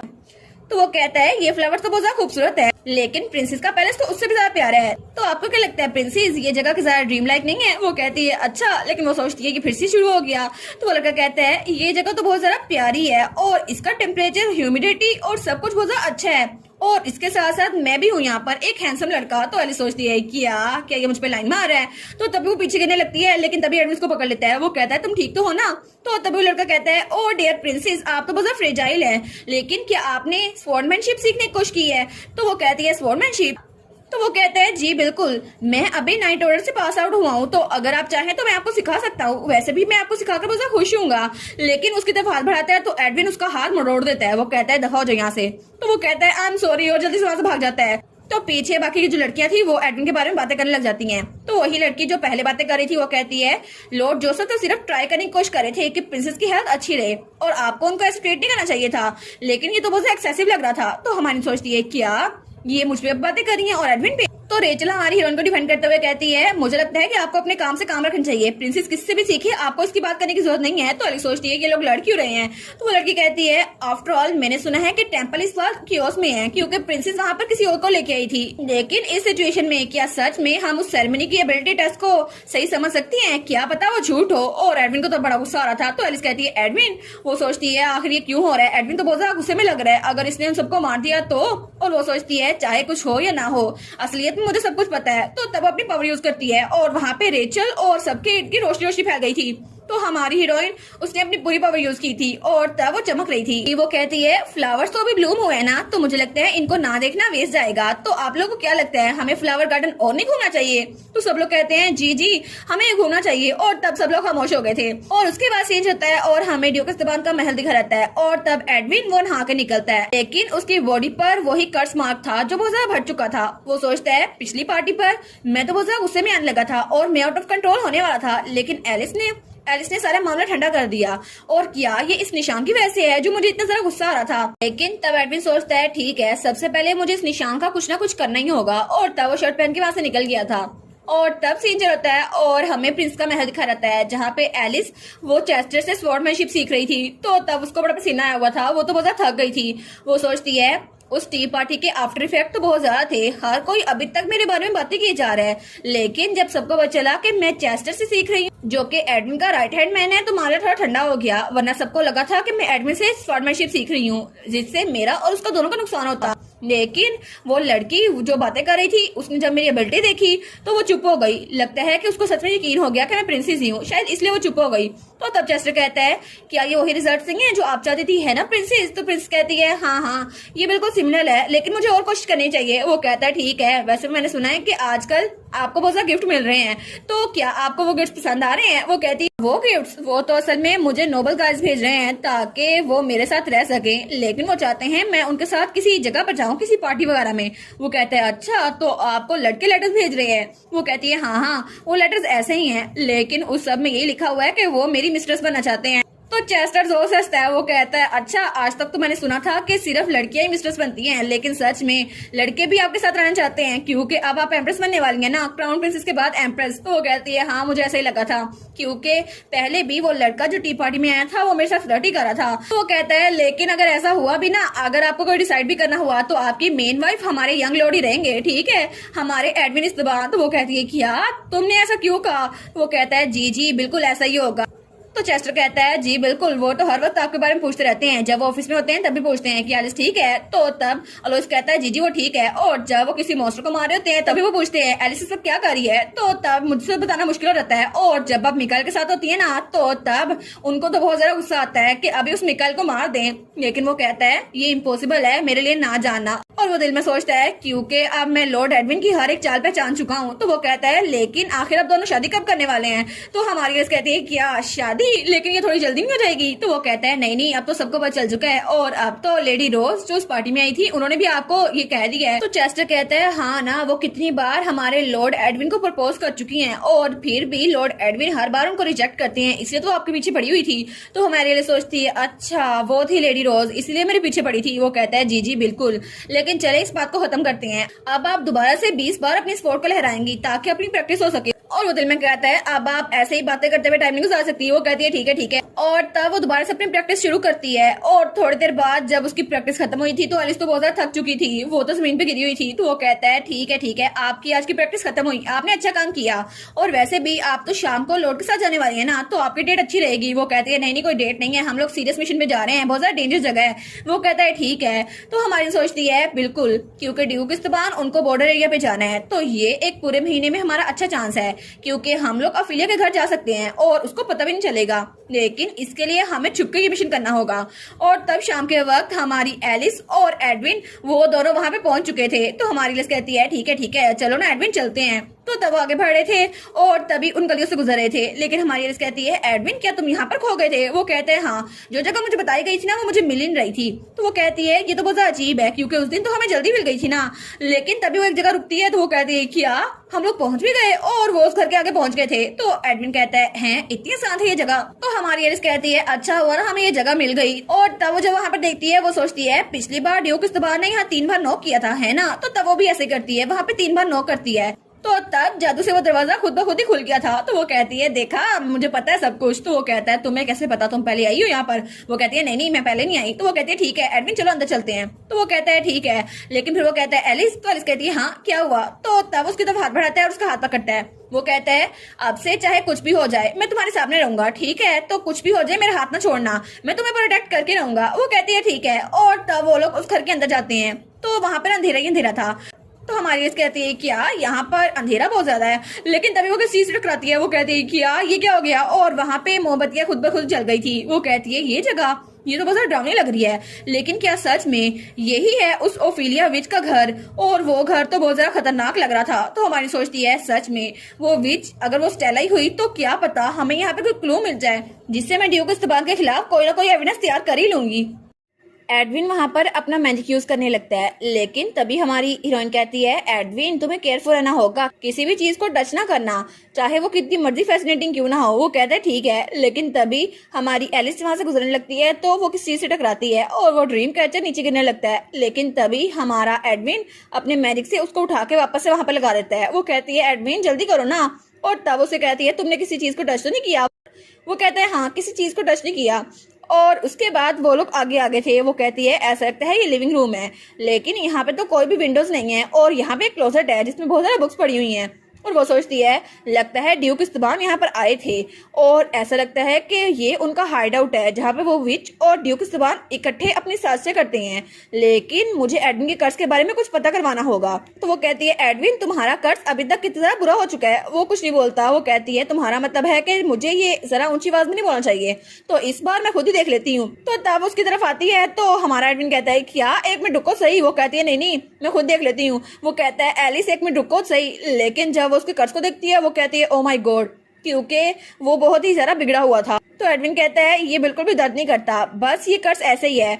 तो हमारी एलिस की तो आंखों में आंसू आ रहे थे। वो कहती है अभी तक तुमने इसके बारे में कुछ नहीं किया और मुझे पता भी नहीं था। वो कहता है कोई बात नहीं एलिस, ये छोटा सा स्कार है, ये दर्द नहीं करता। लेकिन तभी एलिस उस कर्ज को टच करती है तो वो कहता है एलिस एलिस तो बहुत ज्यादा उदास हो गई थी। तो जब उसको देखता है तो हमारी एलिस कहती है मैं तुम्हारी हेल्प करूंगी, चाहे कुछ भी हो जाए मैं तुम्हारे कर्ज को खत्म करने में तुम्हारी हेल्प करूंगी। और उस वक्त एडविन को वो बिल्कुल उस बच्ची की तरह लग रही थी जब वो पहली बार उसके पास आई थी। और तब हमारा एडविन स्माइल करता है। वो कहता है हाँ जरूर। और उसके बाद हमारी एलिस वो उन बुक्स वाले सेक्शन की तरफ बढ़ती है। वो सोचती है अगर मेरा गैस ठीक हुआ तो एडविन के कर्ज के साथ साथ यहाँ पर पैलेस के बारे में इन्फॉर्मेशन होगी। और तभी वहां पर कुछ बुक्स पड़ी थी जिनमें से एक पर लिखा था कस्टमर लिस्ट। तो वो कहती है कस्टमर लिस्ट तो जरूर इसमें कुछ ना कुछ होगा। और जब वहां पर चेक करती है तो वो कहती है क्या इसमें तो हर एक चीज लिखी हुई है और एम्पर के बारे में भी एक रिकॉर्ड है। तो तभी हमारी एलिस का ब्रेसलेट चमकता है तो उसमें से बर्ड कहता है वो विच यहाँ पर आने वाली है। वो कहती है क्या कब? तो तभी वो काउंटडाउन शुरू करता है 10 नो 8। तो एलिस कहती है क्या इतनी जल्दी? तो तभी वो पेज वो वाला फाड़ लेती है और वहां से भागने लगती है। वो कहती है एडविन जल्दी करो ना, यहाँ से निकलते हैं। लेकिन तभी वो विच स्टेला वो भी वहां से अंदर आ रही थी। तो एलिस कहती है क्या? और जब वो पीछे मुड़ करके देखती है ना तो वहां से एक और बुक नीचे गिर रही थी। वो कहती है ये बुक ने भी अभी गिरना था। तो जल्दी से उस बुक के पास आती है और उस बुक को पकड़ लेती है। लेकिन तभी स्टेला या ओफिलिया वो उस दरवाजे को खोलती है, लेकिन वहां पर कोई भी नहीं था क्योंकि हमारी एलिस और एडविन बाहर निकल चुके थे और एडविन ने एलिस को उठाया हुआ था। तो वो सोचती है वो विच हमें पकड़ने वाली थी, लेकिन वो साथ ही अपने वो बुक भी ले आई थी। वो कहती है थैंक यू एडविन, लेकिन वो सोचती है उसने हमें नोटिस तो नहीं किया। तो तभी ओफिलिया वो उस बुक वाले सेक्शन के पास आती है और तब वहां उस बुक के पास हाथ बढ़ाती है, लेकिन वहां से एक ग्लोब निकालती है और उस ग्लोब को वहां लेकर आती है। तो तभी वो उस ग्लोब पे कुछ जादू मंत्र करती है और वहां पे रोशनी रोशनी फैल गई थी। लेकिन उसी ग्लोब के अंदर से उसे मिकाइल एक पेशेंट को ठीक करता हुआ नजर आता है और मिकाइल अपनी डिवाइन पावर उस पेशेंट पे यूज कर रहा था और वो पेशेंट बहुत जल्दी हील हो रहा था। तो मिकाइल तो बहुत खुश था। वो सोचता है चलो अच्छा हुआ ये ठीक हो गया। लेकिन तभी पीछे से उसका साथी आता है। वो कहता है लॉर्ड मिकाइल आप फिर से सीक्रेटली अपनी पावर तो नहीं यूज करने वाले ना? तो वो कहता है बस कर दो, यहाँ से जाओ, अब निकल जाओ। और ये सब कुछ देख रही थी वो विच स्टेला। वो कहती है फाइनली वो मुझे मिल ही गया क्योंकि अब वक्त आ चुका है मिकाइल इसकी पावर को यूज करने का। और तब सीन चेंज होता है और हमें ड्यूक इस्ताबान का मेंशन दिखा रहता है। तभी वहां पर कोई भागता हुआ आता है। वो कहता है ड्यूक इस्ताबान एम्पीरियल नाइट्स यहाँ पर आ रहे हैं। तो ड्यूक कहता है क्या वो यहाँ पर क्यों आ रहे हैं? लेकिन तभी वहां पर चेस्टर और एडविन के बाकी साथी थे। तो वो कहते हैं ड्यूक इस्ताबान आपको अंडर अरेस्ट किया जाता है क्योंकि प्रिंसेस के ऑर्डर के हिसाब से आपको अंडरग्राउंड प्रिजन में रखा जाएगा। तो तभी चेस्टर बहुत ज्यादा घूर के उसको देखता है। तो ड्यूक इस्ताबान बहुत ज्यादा गुस्से में आ गया था। वो कहता है क्या प्रिंसेस? तो वो कहता है जी बिल्कुल, अगर आप मना करेंगे तो हमको फोर्सफुली आपको वहां पे लेके जाना पड़ेगा। तो आई होप कि आप कोऑपरेशन करें। तो ड्यूक वो कहता है ठीक है और उठ खड़ा होता है। वो कहता है ऐसा है तो हमें एक दूसरे की एनर्जी वेस्ट नहीं करनी चाहिए। और ये सारी बातें चेस्टर हमारी प्रिंसेस को बता रहा था। वो कहता है उन्होंने ऐसे ही कहा। तो हमारी एलिस कहती है क्या इतनी आराम से वो मान गया? वो कहता है जी बिल्कुल। तो एलिस सोचती है आखिर वो चाहता क्या है? अगर वो रेजिस्ट करता ना तो हमारे पास एक्सक्यूज होता कि हम उसका वजन तोड़ देते। तो चेस्टर सोचता है कभी कभी तो ये लॉर्ड एडविन की तरह लगती है। तो एलिस कहती है तो तुम्हारा कहने का मतलब है ड्यूक इस्ताबान इस वक्त अंडरग्राउंड प्रिजन में है ना? वो कहता है जी बिल्कुल। और वो सोचती है कुछ वक्त पहले ही मिकाइल ने मुझे लेटर भेजा और उसमें उस टी लीव्स की इन्वेस्टिगेशन की गई थी जो एम्पर पीता था और उसके मुताबिक वो सारे विच के मीनार से आए थे और मुझे वहां से जो इन्फॉर्मेशन मिली थी ना उसमें क्लाइंट लिस्ट थी और इस सब से मुझे पता चला कि इस सब के पीछे एक इंसान है, वो है ड्यूक इस्ताबान और मेरे पास सबूत भी है। तो तब वो ड्यूक के सामने थी और ड्यूक वो आराम से चेयर पे बैठा हुआ था। वो कहती है आखिर यहाँ पर एक क्रिमिनल को चेयर क्यों दी है और किसने दी है? लेकिन वहां पर कोई भी नहीं था। तो ड्यूक कहता है वैसे भी मेरे खिलाफ कोई फिजिकल एविडेंस नहीं है और मैं अभी तक कोई क्रिमिनल नहीं हूँ। तो एलिस कहती है क्या? तो वो कहता है तुम्हें सच में लगता है कि मैं आराम से बैठा रहूंगा और तुम लोग मुझे जेल में कैद कर दोगे? तो तभी हमारी एलिस स्माइल करती है। वो कहता है क्या? तो एलिस कहती है आपको सच में लगता है कि हम लोग यहाँ पर आपको बिना किसी एविडेंस के लेके आए हैं? और तब वो सोचती है हमारे पास दो इन्फॉर्मेशन के पीस हैं, एक सबसे पहले क्लाइंट लिस्ट और दूसरे नंबर पे मेरी बर्थ के बारे में सीक्रेट। असल में करीना मेरी मॉम उसको ड्यूक ने हायर किया था और तब करीना मेरी मॉम वो ड्यूक की बात मान गई और तब वो एम्पर के साथ थी, लेकिन किसी जादू की वजह से मैं पैदा हो गई। लेकिन मेरे पास एम्पिरियल पावर भी थी और एम्पर को लगा था कि मैं किसी मौजे की वजह से पैदा हुई हूँ, लेकिन ऐसा कुछ भी नहीं था। और मेरी मॉम को ड्यूक ने ये लालच दिया था कि वो उनको डचेस बना देंगे ताकि उनके पास सारा इन्फ्लुएंस रहे, लेकिन इसीलिए मैं वहां पर थी। और दूसरा सीक्रेट था एडविन के बारे में, स्पेशली इस बारे में कि एडविन को कंट्रोल कैसे किया जा सके। और ड्यूक की असम्पशन बिल्कुल ठीक थी क्योंकि ड्यूक उस विच के पास गए थे और उसने कहा था सबसे पहले तुम्हें उसे इम्प्रिजन करना होगा और उसे बांधना होगा, मेक श्योर करना कि वहां पर कोई भी ना जाए। इसीलिए ड्यूक इस्ताबान ने अपने बेटे को ही उस मैजिक टावर में कैद कर दिया और उस विच स्टेला ने बोला था कि एडविन उसके साथ कोई मिल नहीं पाए और वो बिल्कुल एक डीमन बन जाए। लेकिन उनका प्लान तब फेल हुआ जब एडविन ने अपनी रिस्ट्रेंट को तोड़ दिया और उनका प्लान बिल्कुल एक फेलियर था, लेकिन उसको वो यूज नहीं कर सकते थे। लेकिन बाद में विच स्टेला ने उनको कोई और चीज दी, एक बीज, जिसकी वजह से एडविन पे कर्ज डाल दिया गया और इसकी वजह से उस पे हेड ऑफ हाउस होल्ड की रिस्ट्रिक्शन कायम हो गई। और तब तो उसको बड़ा गुस्सा आ रहा था। वो सोचती है मेरे साथ तो जो कुछ करना था वो तो किया इन्होंने, हालांकि मैं इनकी बेटी नहीं हूँ, लेकिन फिर भी इनको अगर एम्पायर से कुछ काम था, एम्पायर लेना था, तो कुछ और तरीका इस्तेमाल करते। आखिर में इन्होंने अपने बेटे एडविन के साथ ऐसा क्यों किया, उसको कैद करके क्यों रखा? और जब उनको पता चला कि उनकी वाइफ यानी कि पुरानी डचेस को करीना ने मरवा दिया है, तो उन्होंने करीना को इस्तेमाल करना चाहा ताकि सारा का सारा इल्जाम करीना पर आ जाए और वो करीना को इस्तेमाल कर सके। और उसके बाद फिर मैं पैदा हुई।